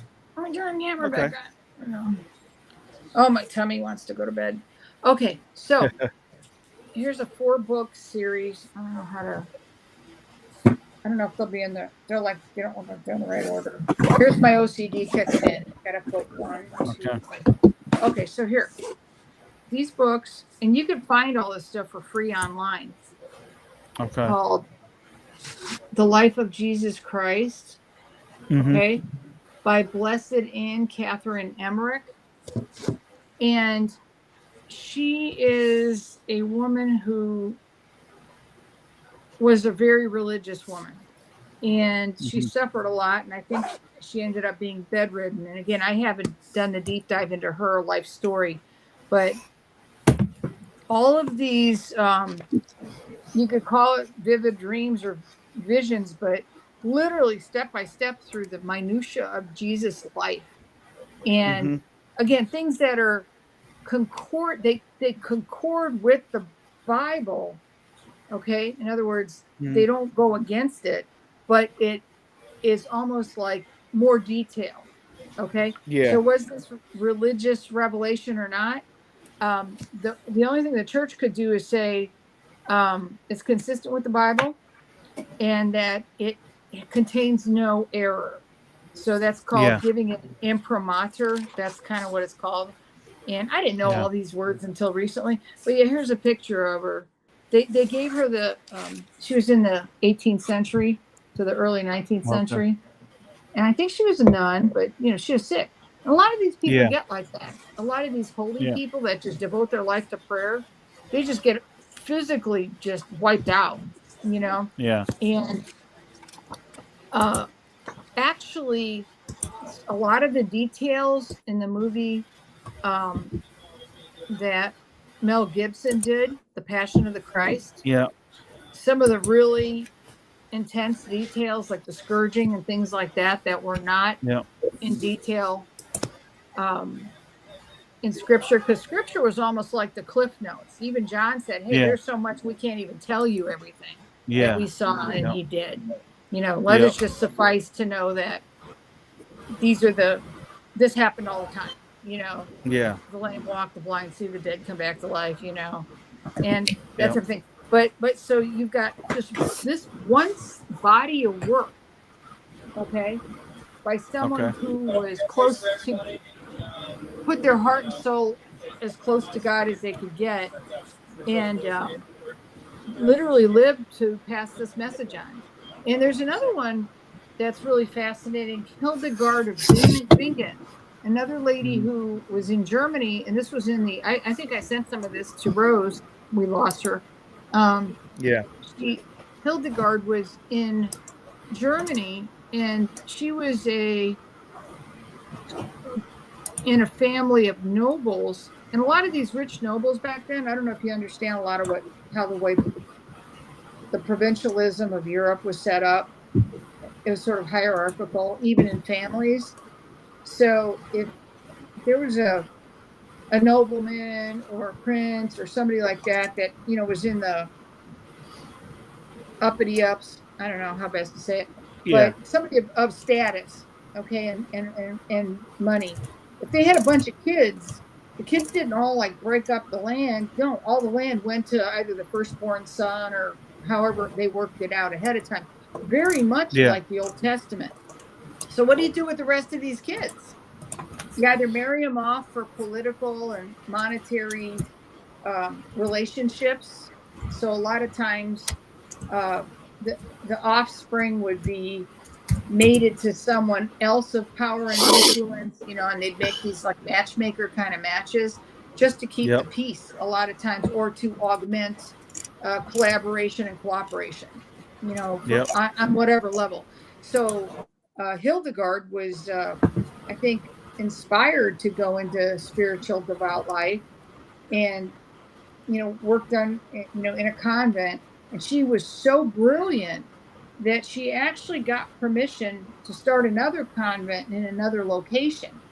And she not only wrote beautiful music, she also wrote books about health and herbs.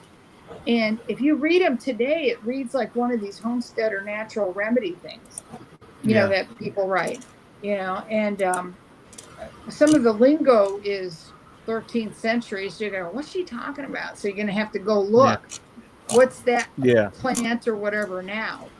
And she also wrote a lot of theological work as well. But she drew pictures, and she drew pictures that were unbelievable.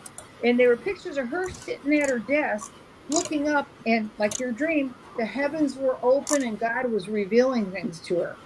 Yeah. And one of her designs, or one of her images, is mind-blowing, and it's the choirs of angels. And she drew them, and it was almost rudimentary, like those medieval kind of drawings with like they use the pen and ink and whatever. Yeah.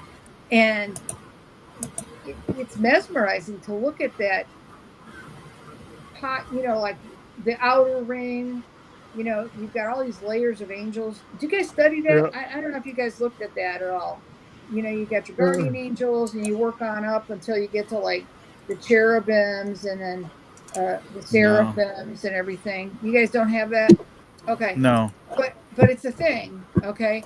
And it kind of makes sense because Michael the archangel, he's an archangel. And we only know the names of a few angels in the Bible. Yeah. So but these things are types of revelations, and the thing about the work of these people is they had to work with the approval and authority of someone who was responsible for them. So in other words, the guy up the line was going to get the boot if this wasn't legit. So he had to vet it, then he had to get vetted, and it kind of went all the way up the ladder as a way of checks and balances. Yeah. Because there's some of this stuff that is off the wall, and some of these people that were visionaries that may have had good intentions end up getting the wrong downloads. Like I said, the wrong entity gets on the party line in their whatever dreams or visions. And so, again, they are the toughest critics of this stuff, the people in the church, at least until like the current bunch of lunatics that have infiltrated, that everybody hates. So everybody starts bashing the Pope and the Vatican, blah blah blah. It's like, I know. Jesus picked Judas. We're not going to always get a good apple, right? That's why you have to have a consistent body of the faith that is based on the Bible. Yeah. Well, you have to be able to vet it with the Bible. Here's the funny thing, though, and and I've had this conversation with people before too, right? Like, Jesus was all human, but he was also all divine too. So Mhm. you can't tell me that there wasn't nothing that he didn't know and already didn't know beforehand, right? Like you said, he even picked his own Absolutely. parents. So my whole thing was like, Judas's whole purpose was to betray him to begin with. Like it was almost like I'm gonna okay, Robert, we'll talk to you later, man. But anyway, like he chose Judas because he already knew that Judas was going to betray him. So it was like, this is my destiny and this is the guy that I chose. So in a way, it was like, some people's like, well, Judas is the biggest villain in the Bible. And I was like, not necessarily, because if he already knew that it was going to happen, then it was almost like it was predestined anyway, Yeah, and with well, in a way, but we still are all given free will. That Yeah. is part Yeah. of our. That's our standard equipment as humans that God gave us. Yeah. And that's what sets us apart from all other created beings besides the angels and the devils. Okay, which were originally angels, so we could just say angels. God created the angels, and they're all spirit. Okay, they can influence physical world, and they can deceive into appearing as physical, but they had free will, but they only kind of got to pick once, and he either went, okay, we're in, God, we love you, and then you had the character and nature of each angel had its own variations, and they all have similar faculties in terms of their intellect, but you had a vain,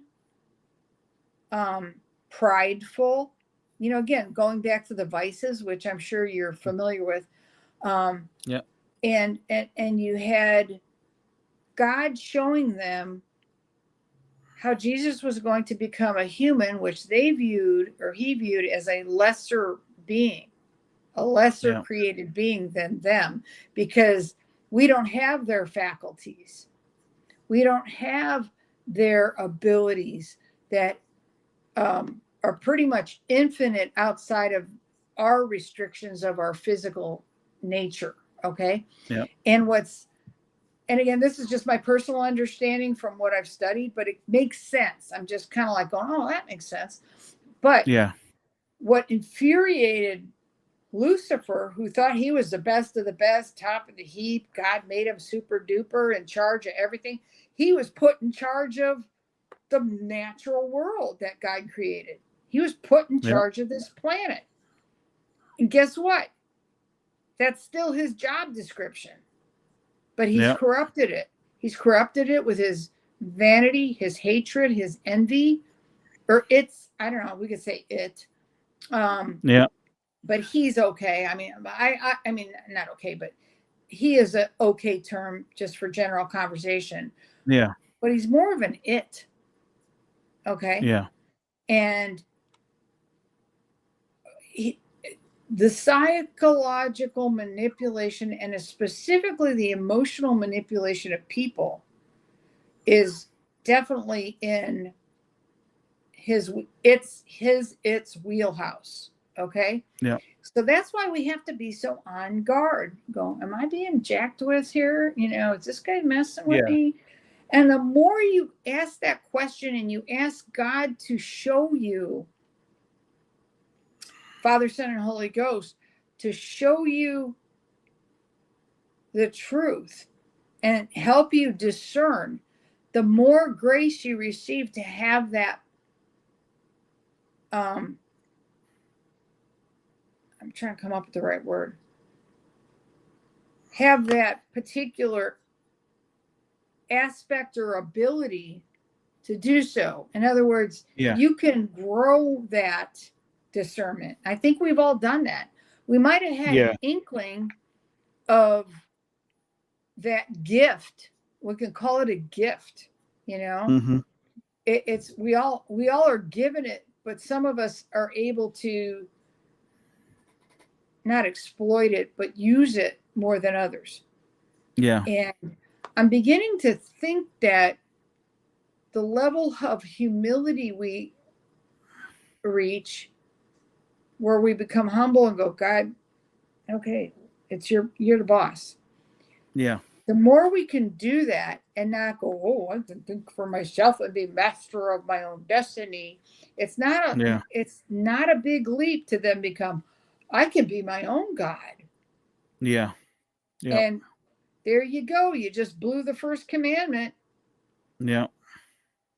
You don't put other gods before God.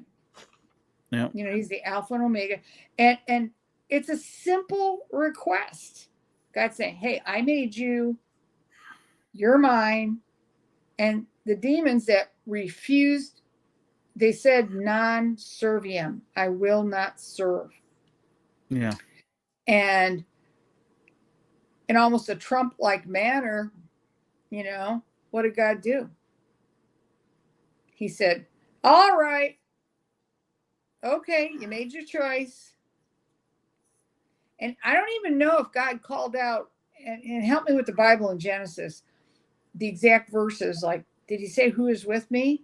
Or did Michael just say, I'll serve? And he was inferior. Yeah. He was of lower rank in this hierarchy of angels than Lucifer. He said, I will serve. And so he volunteered. And God goes, okay, get him out of here. God gave Michael the authority to cast Lucifer out of heaven. And he was cast down to hell. Yeah. But he still had his job description of being in charge of earth. But he twisted it. He inverted it.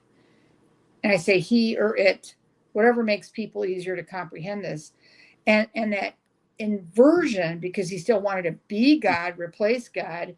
And part of it was, and again, this is just something that seems to slip out every now and then in various circumstances, but what killed him was envy for the beautiful mother that God was custom building to bring Jesus into the world. And I guess Mary was so beautiful that was supposed to be. It was like she took his title in the beauty pageant. And he couldn't handle it because she was from more humble means. Yeah. And you think about that and go, wow, humility is that big a superpower? You know? Yeah. I mean, so whether someone has respect, admiration, or like confused understanding of this particular human, you had to know on some common sense level, God wouldn't just let any old person be Jesus's mom. It was impossible for that to be the case. Yeah. Yep. Why did he create all these rules and instructions for a tabernacle and a tent and a dwelling and an ark? All of it was foreshadowing step by step the process by which Jesus came. And Jesus was one of those people dictating those rules, but he was still in a spirit form. There are a lot of people, and I don't know if you've seen this or not, but that he could have actually been the burning bush, you know, that was described, that Moses spoke with. And the reason that's plausible is, but it was Jesus in his angelic form.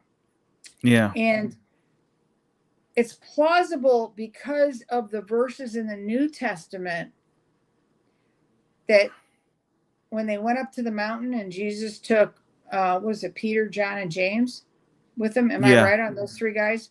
I think so, and, right. I think it's the same mountain too. Huh, Coincidence? Nah. And what does he do? He transfigures before them. Heaven opened up again, and Jesus showed them. He showed them. He revealed to them his godly nature. Yeah. And what did they do? They all fell on the ground. They could barely look at him, but they were like, "Whoa!" So why those three? He had a reason, right? And didn't he tell them not to say anything? I think he did. Something I think, yeah. Yeah. And I'm trying not to bash people over the head with the Bible, but I'm just trying to like connect these dots. No. Yeah. And so when you do that, you go, oh, that's what that was all about. And what, how the Old Testament was a foreshadowing, previews of coming attractions, if you want to call it that in modern times, of the real deal that came in the New Testament. And some people see it, some people don't. Yeah.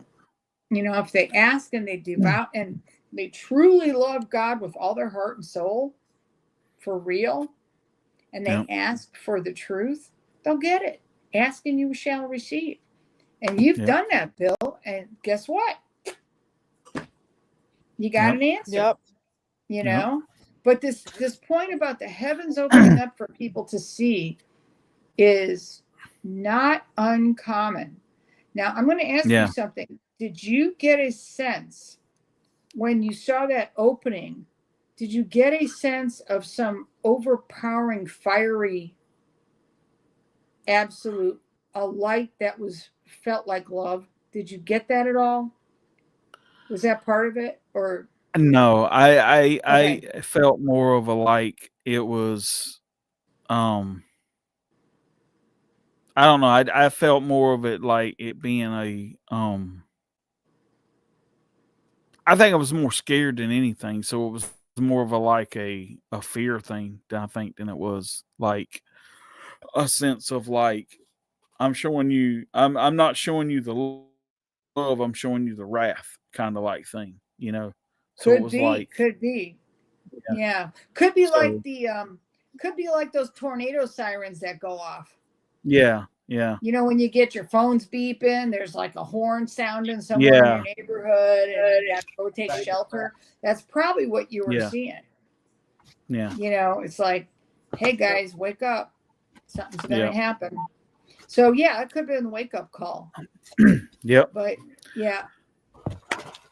There was and that would be scary. That would be scary. Yeah. Am I ready? Because you're scared. Am I ready? Am I ready? Is there oil in my lamp? Yeah. Am I going to make it to the wedding feast? Right. You just go, whoa, and that's where the humility comes in. That's where that brings you closer to God, because, that is lighting a fire under your butt to start paying more attention to what he wants you to do. Yeah. Maybe, I don't know. I'm speculating again, but I'm just like, I see this, I'm seeing more and more of this big picture. Don't forget, I'm old. And the older you get, I'm not that old. I don't know how I'm going to live. But when you get over whatever this hump is, and it happened to me, like after I had that tonsil surgery in 2020 and I was still alive, I'm like, wow, I should be dead by now. A lot of those crazy ass dreams I had probably were near-death experiences because I stopped breathing in my sleep. That's why I'm not going to tell you all of them, because they were just like too wild. But I'm like, whoa, God, wow, you still got me here? What do you want me to do? It is. It's amazing. What purpose am I to serve? And that's the way I look at it. And it's so tempting to be vain. It's so tempting to be proud. It really is. You want to feel good about what you've done. And but on the flip side, you got to go, was it enough? Maybe that's what the fear is. Yeah. Rose, you're inspiring me to start loading up trash bags. I'm like girl. Nuts. I know. I'm sorry. I'm listening to everything. I just got to get this. I got to get this finished. I can't do this anymore. She's on a mission. It's like if I haven't touched it in 2 years, it's gone. I'm working towards that. You know, like one It's step hard at a because time. you just accumulate crap and Yeah, you do. and that, you know, but it's advanced spring cleaning. Yeah, we're starting. It feels like springtime. It's not spring yet. It's not spring yet, but it feels like it. Yeah, I might have to go here in just a few. But there was one other thing I wanted to run by you. I heard here a little while back, and it was some guy talking about, because there was a, if I'm not mistaken, it was a verse in the Bible, and it was after Jesus' resurrection, and he was with the disciples, and he said something to, I think it was James, or not James, but I think it was Peter or whatever it was. And he was like, they were arguing about like who was gonna live, and like how long they were gonna live, or something other like that. And Jesus said something about, well, what is it to you if John lives forever, or something other like, right? And somebody was trying to say, like, because you know, like they tried to kill John like several times and they never could, and that's why they banished him to, I think it was the island of Patmos or something other like that. And that was when Jesus came to him and he wrote the book of Revelations. And somebody was trying to say, so could be possible that John never died, you know, or whatever. Could he still be alive today after all these years?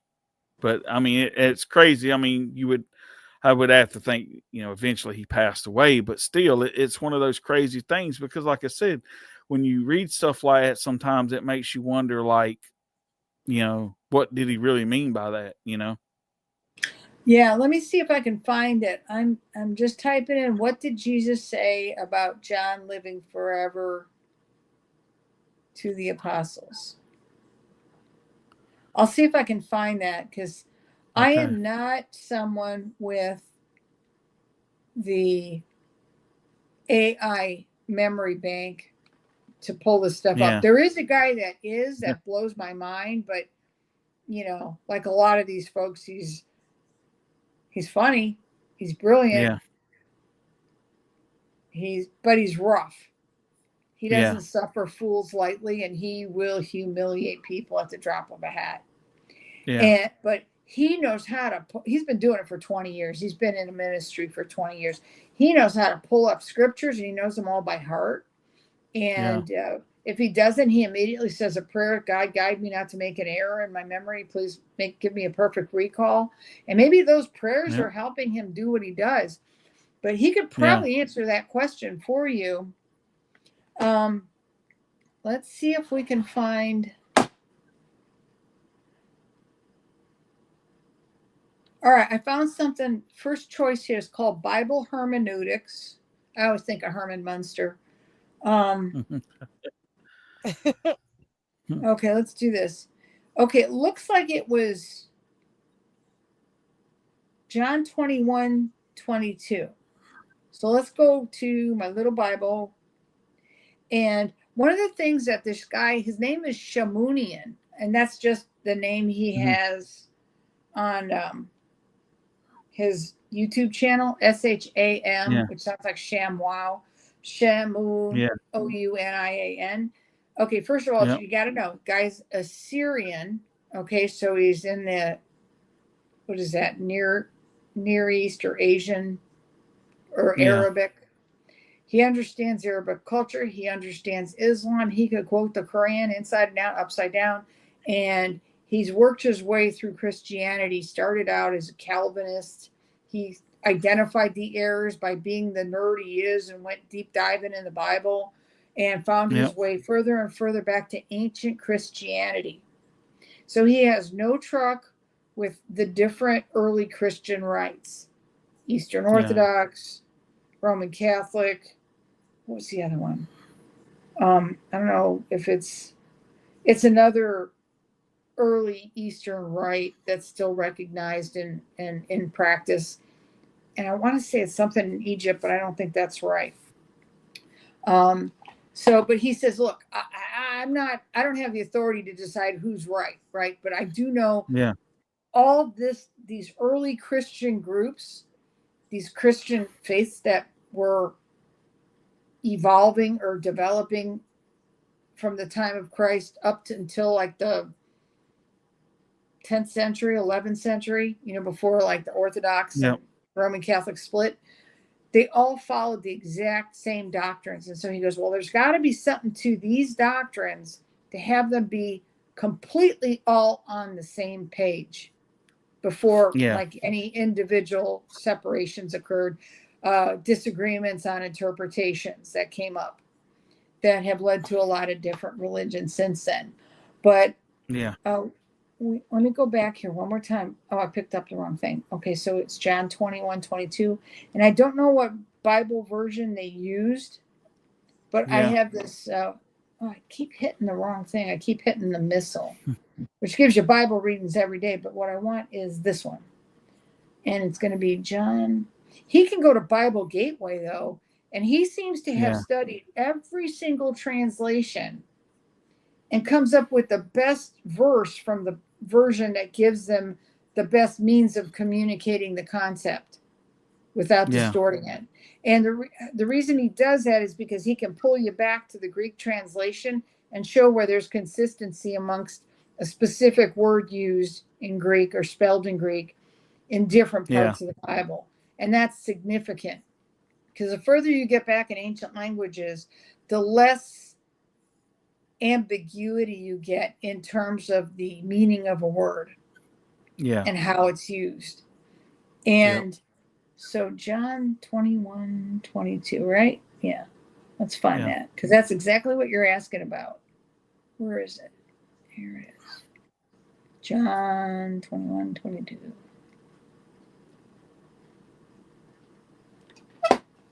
And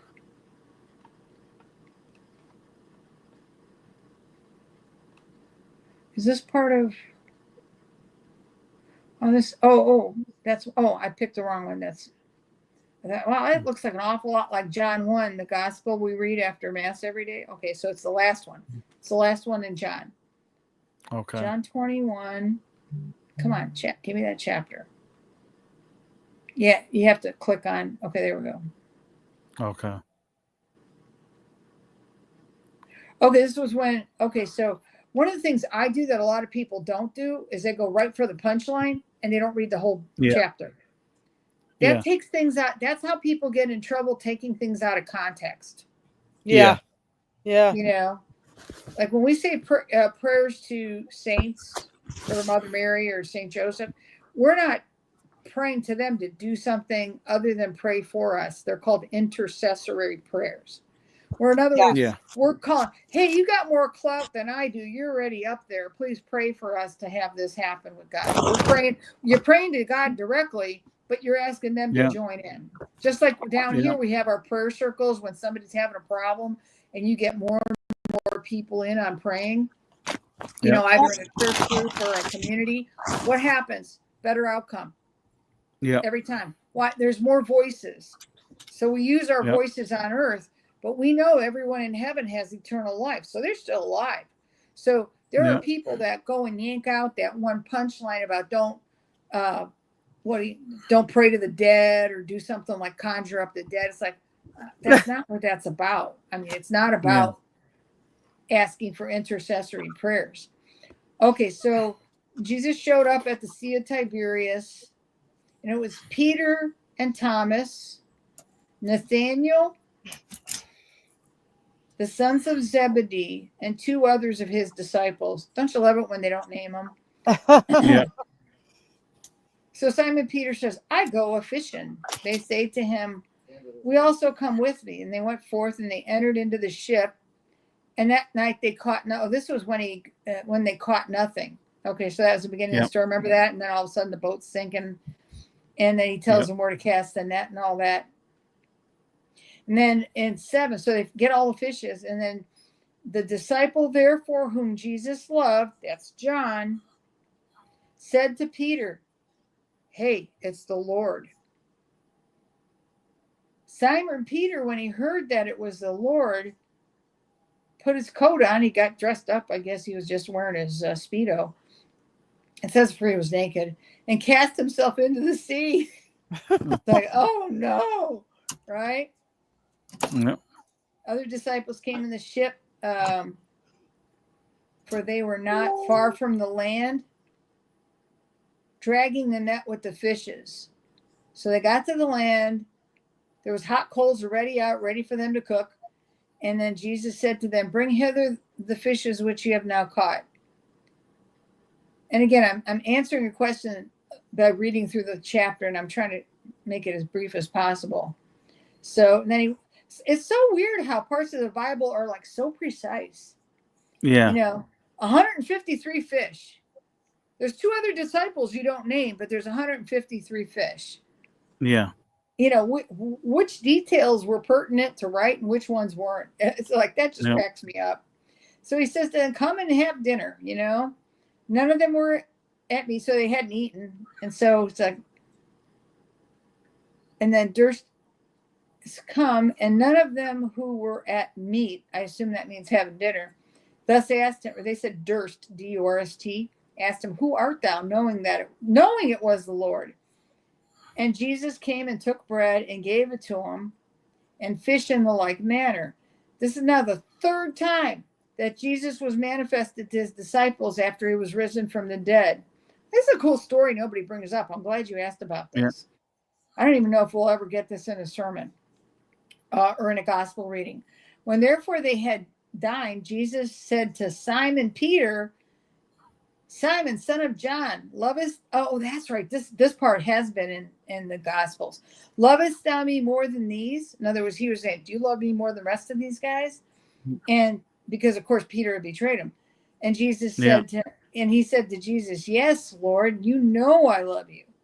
He said to him, feed my lambs. This is so cool. I got goosebumps. Okay, so then what happens? Okay. And then signifying, let's see, go back. I got lost. So there's the feed my lambs part. And then he said, let's see, that was the first one. And then he said to him the 3rd time, I guess he asked him 3 times. Oh, no. Yeah, he said, feed my lambs twice. So, it's like denying him 3 times. Yeah.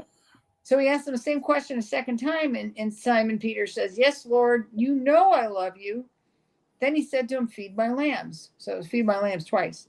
And then he said to him the 3rd time, Simon, son of John, not the other John that he loved, but Peter's dad, lovest thou me? Peter was grieved. It's like, what, don't you? Didn't I just say I loved you? Because he had said to him the 3rd time, lovest thou me?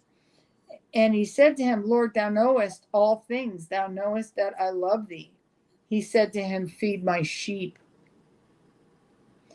And he says, amen, amen, I say to thee, when thou wast younger, thou did gird thyself and did walk where thou would. But when thou shalt be old, thou shalt stretch forth thy hands, and another shall gird thee and lead thee whither thou wouldst not go, or thou wouldst not. So isn't that funny? It's almost like talking about how children need to be taken care of and bathed and cleaned and fed when they're little. And then when they grow up, their parents are old and infirm and need to have their children take care of them. Yep. Not wild. And then he said, signifying by what death he should glorify God. And we had said this, he said to him, follow me. So that's one of those follow me lines that you hear a lot in the Bible. I bet if I punched in follow me, I'd find a bunch of verses that say that. So Peter turned around, saw the disciple whom Jesus loved following, also leaned on his breast at supper and said, Lord, who is he that shall betray thee? And, that whole part about feed thy sheep. And there's an explanation here. It says, our Lord had promised a spiritual supremacy to St. Peter. And that's in Matthew 16:19. And here he fulfills that promise by charging him with the superintendency of all his sheep without exception, and consequently of his whole flock, that is of his own church. So then here's 21:22. So him therefore, when Peter had seen, He said to Jesus, Lord, what shall this man do? Jesus said to him, so I will have him to remain till I come. What is it to thee? In other words, what should you care what John, how long John's alive? Follow me. He said it, he told him again, just follow me. Just shut up. Don't ask questions like that. Come with me. And then this saying, therefore, went abroad among the brethren that disciples should not die. So again, people kind of misinterpreting what Jesus said. So that there you go with the part about wait till I come. And then that he should not die. But he didn't say that, did he? He just said, he'll be here when I come. So I will have him to remain till I come. What is it to thee? This is that disciple who giveth testimony of these things. So this is how John's talking about himself in third person, and hath written these things, and we know that his testimony is true. Which kind of, he doesn't say I, he says that guy, which is him. Yeah. But there are also many other things, here it is again, which Jesus did, which if they were written, every one, the world itself, I think, would not be able to contain the books that should be written. Yep. I kind of mull these things over in my mind and go, that makes sense. Jesus was probably 24/7, nonstop miracles everywhere. Yeah. And yet, I mean, it did light the fire that's still alive today, but that's how hard he had to work to wake people up. Yeah. You know, and so, and that's Gospel according to John chapter 21 and the 21-22 part. So he did keep John alive until he came back to give him the revelation. So it's, wow, I just thought of this, but what does that mean? Does that mean that since Jesus is outside of space and time at this point, and if you read Revelation, John said he was carried up to heaven to see what it looked like. Remember that part? Yeah. And that's where he saw the cloud of witnesses and the 4 living creatures that had different animal heads and all that. So he was telling the truth, but clearly John then got back into the real world to write it all down because God told him to. Yeah. So he did go back to his natural life on earth, but Jesus came back, got him, took him over to heaven, gave him the tour, but then sent him back. You know, was he, what, and who knew what his physical body was doing at the time? Was he laying there in a coma? You know, what happened there? Because I don't think, it doesn't sound like anybody was with him. It sounds like he was pretty solitary. And if there were writings about that, you know, people with John, you know, through that time, I think the only one that might be closest to that time would be his disciple, John's disciple, Polycarp. That name cracks me up. You know, have you ever heard of Polycarp? Yeah. Oh my God. Read his stuff. I mean, just because something's not divinely inspired does not exclude it from being historically significant. And I think that's where some people get in trouble. They don't want to read or learn or study historical documents. Yeah. You know, and I would put Polycarp's writing, eyewitness, first testimony, on the ground training directly from John the Apostle, whom Jesus loved. You don't get any closer than that. And so all these other disciples since then are writing historical accounts and records to carry on Jesus' word, to follow him. And that's why ancient Christianity writings are important, I think, for everybody to take a look at, because the ones that have withstood the test of time and still are available to study all fit with the Bible. You know, they don't deviate from the Bible. And the heretics that did deviate, because they start riffing on the interpretation, just like what these guys said in, you know, that the word got out that John was going to live forever.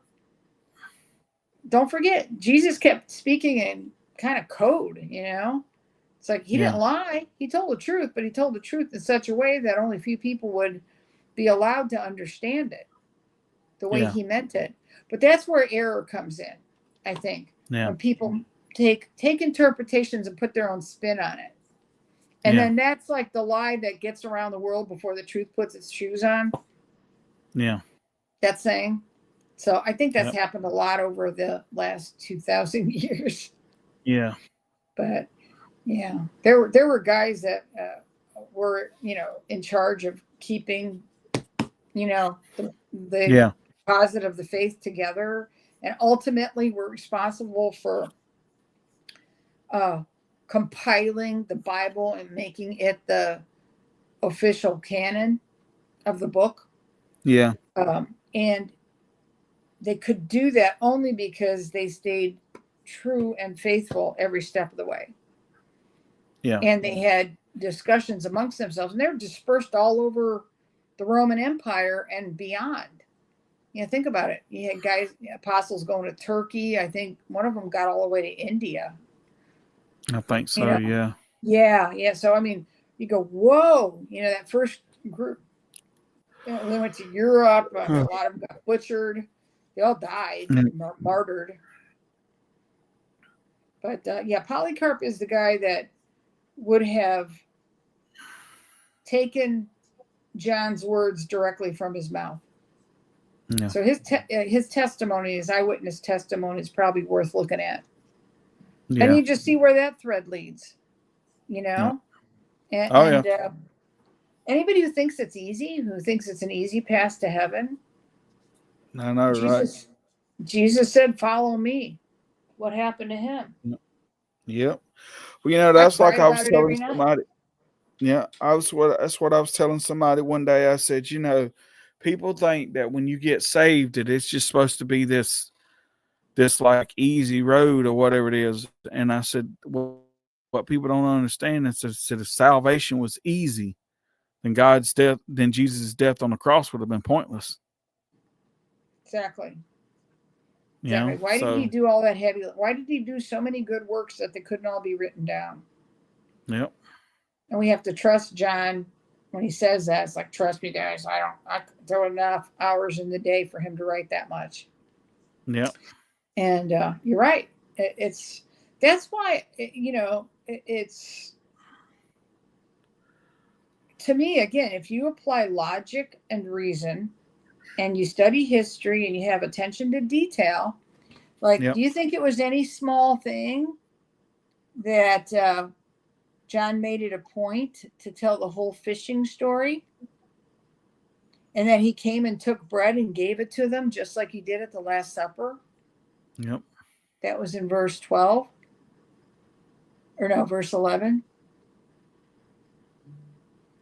I'm sorry. I'm off. I'm getting tired too. I took an antihistamine, so I should be asleep by now. It was verse 15 in that chapter 21. When therefore they had dined, Jesus said to Simon, son of John, that's when he asked that question. But he said to them something about the bread. Let me go back. Jesus said in verse 12, come and dine. And then he asked Peter the first time they asked him, who are you? And then Jesus came and took the bread and gave it to him, and the fish in the like manner. So, and that this was the third time that Jesus manifested to his disciples after he was risen from the dead. So not only did he give them the bread at the Last Supper and said, eat my flesh. Yep.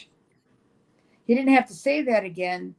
But the next time he, with his own hands, gave them bread, it meant the same thing because of the way it's written. Yep. It's the exact same deal. But this time it was his resurrected body that he was giving them in that moment. In other words, if he would have said the words and said, eat my flesh, now his flesh is resurrected. It's supernatural. It's divine. And it's still his whole body, blood, soul, and divinity that he's giving them in the bread because he touched it. So Yeah. when people freak out about communion hosts at the Catholic Church and, oh, it's so stupid, it's just a piece of bread, it's a cracker. No, there's a reason. There's a 2,000-year history, a well-documented reason, and it goes right back to this. I think this is the key line. Yep. Not just that he gave bread at the Last Supper, but his resurrected hands gave them bread when he ate with them again.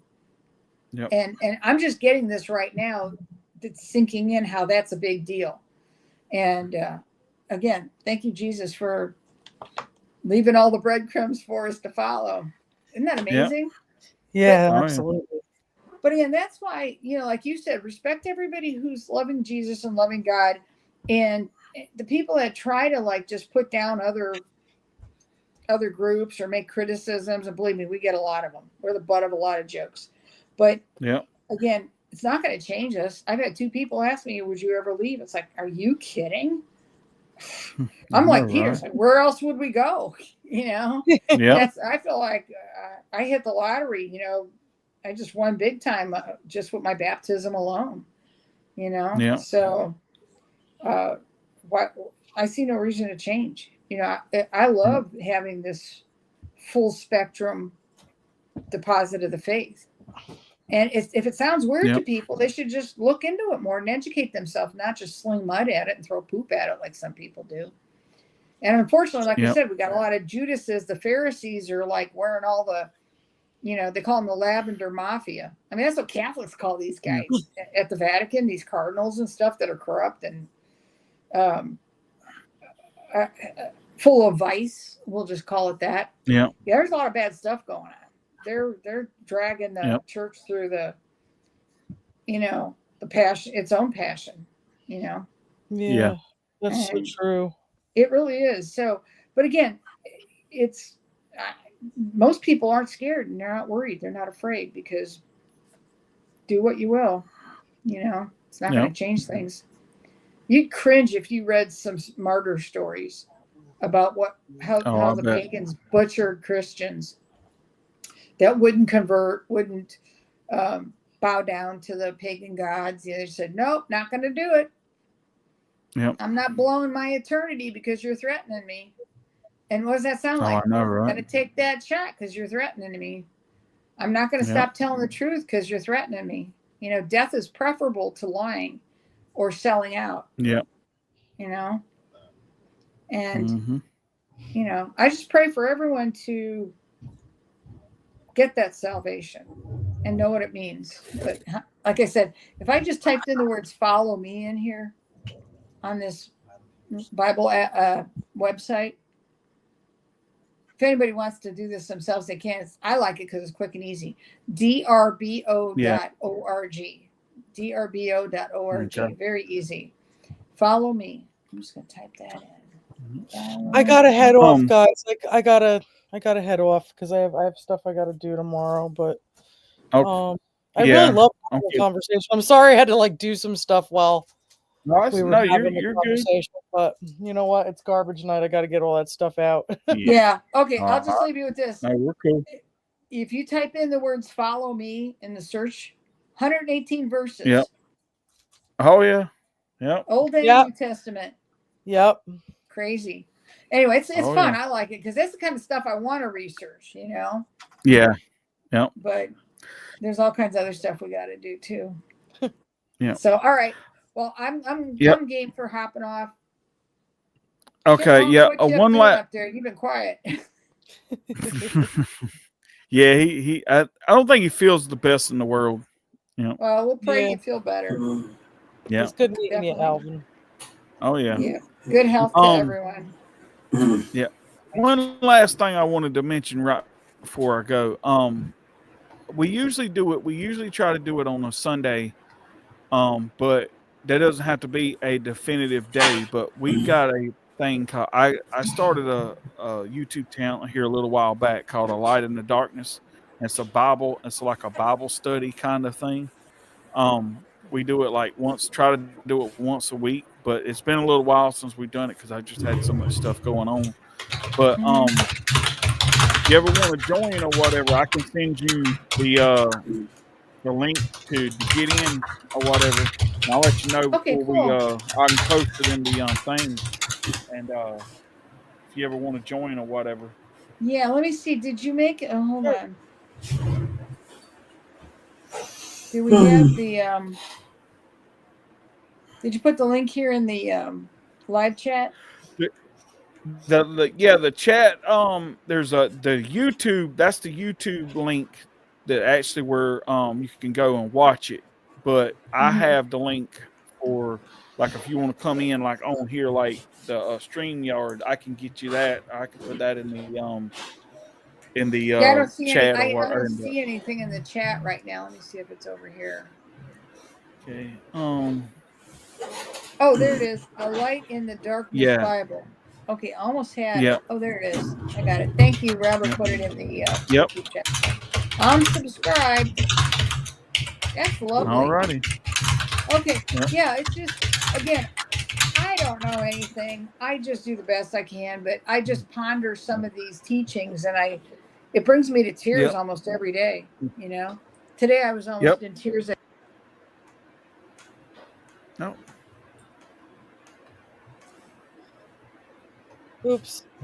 I gotta head out, guys. I love you. I'll talk to you All soon. right then. All right. Yep. Bye. All right. Bye.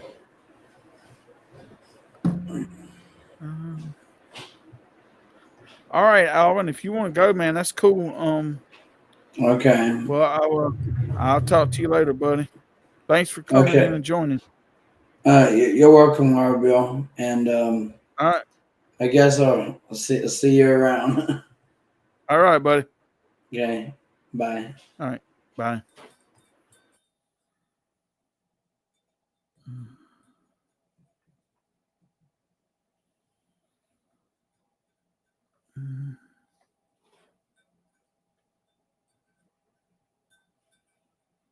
I guess she must be gone.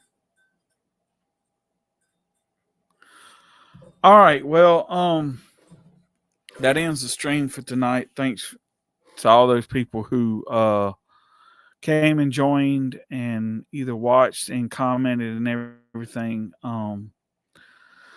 So if you want to know what the dream was, if you come in kind of late, when this actually posts up on the thing, you can go back and I talk about it at the very beginning of the stream or whatever. So anyway, everybody have a good night. I'll talk to you later. Thanks for everybody that came in. Thanks for everybody that joined.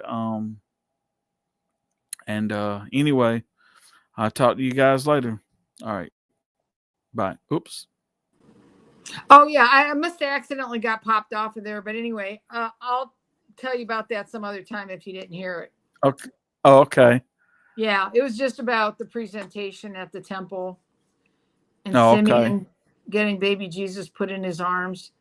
You know, I almost started crying. You know, it's like, can you imagine holding this little baby and he's God and you know it, and he sees you and you see him? Yeah. Oh yeah. Yep. I almost started crying. I had to grab a Kleenex, you know. Probably everybody thought I was nuts, but it was, you know, can you imagine being in that guy's shoes? Yeah, I know, right? Incredible. Yeah. Yeah. But isn't it funny how a lot of it all comes back to right now? Yeah. Oh yeah. Blows my mind. All right. Well, hey, you have a good night. I'm hopping off. All right, you too. All right, take it easy. God bless. Thanks, Bill. Yep. You too. Yep. All right. Bye. Night, everybody.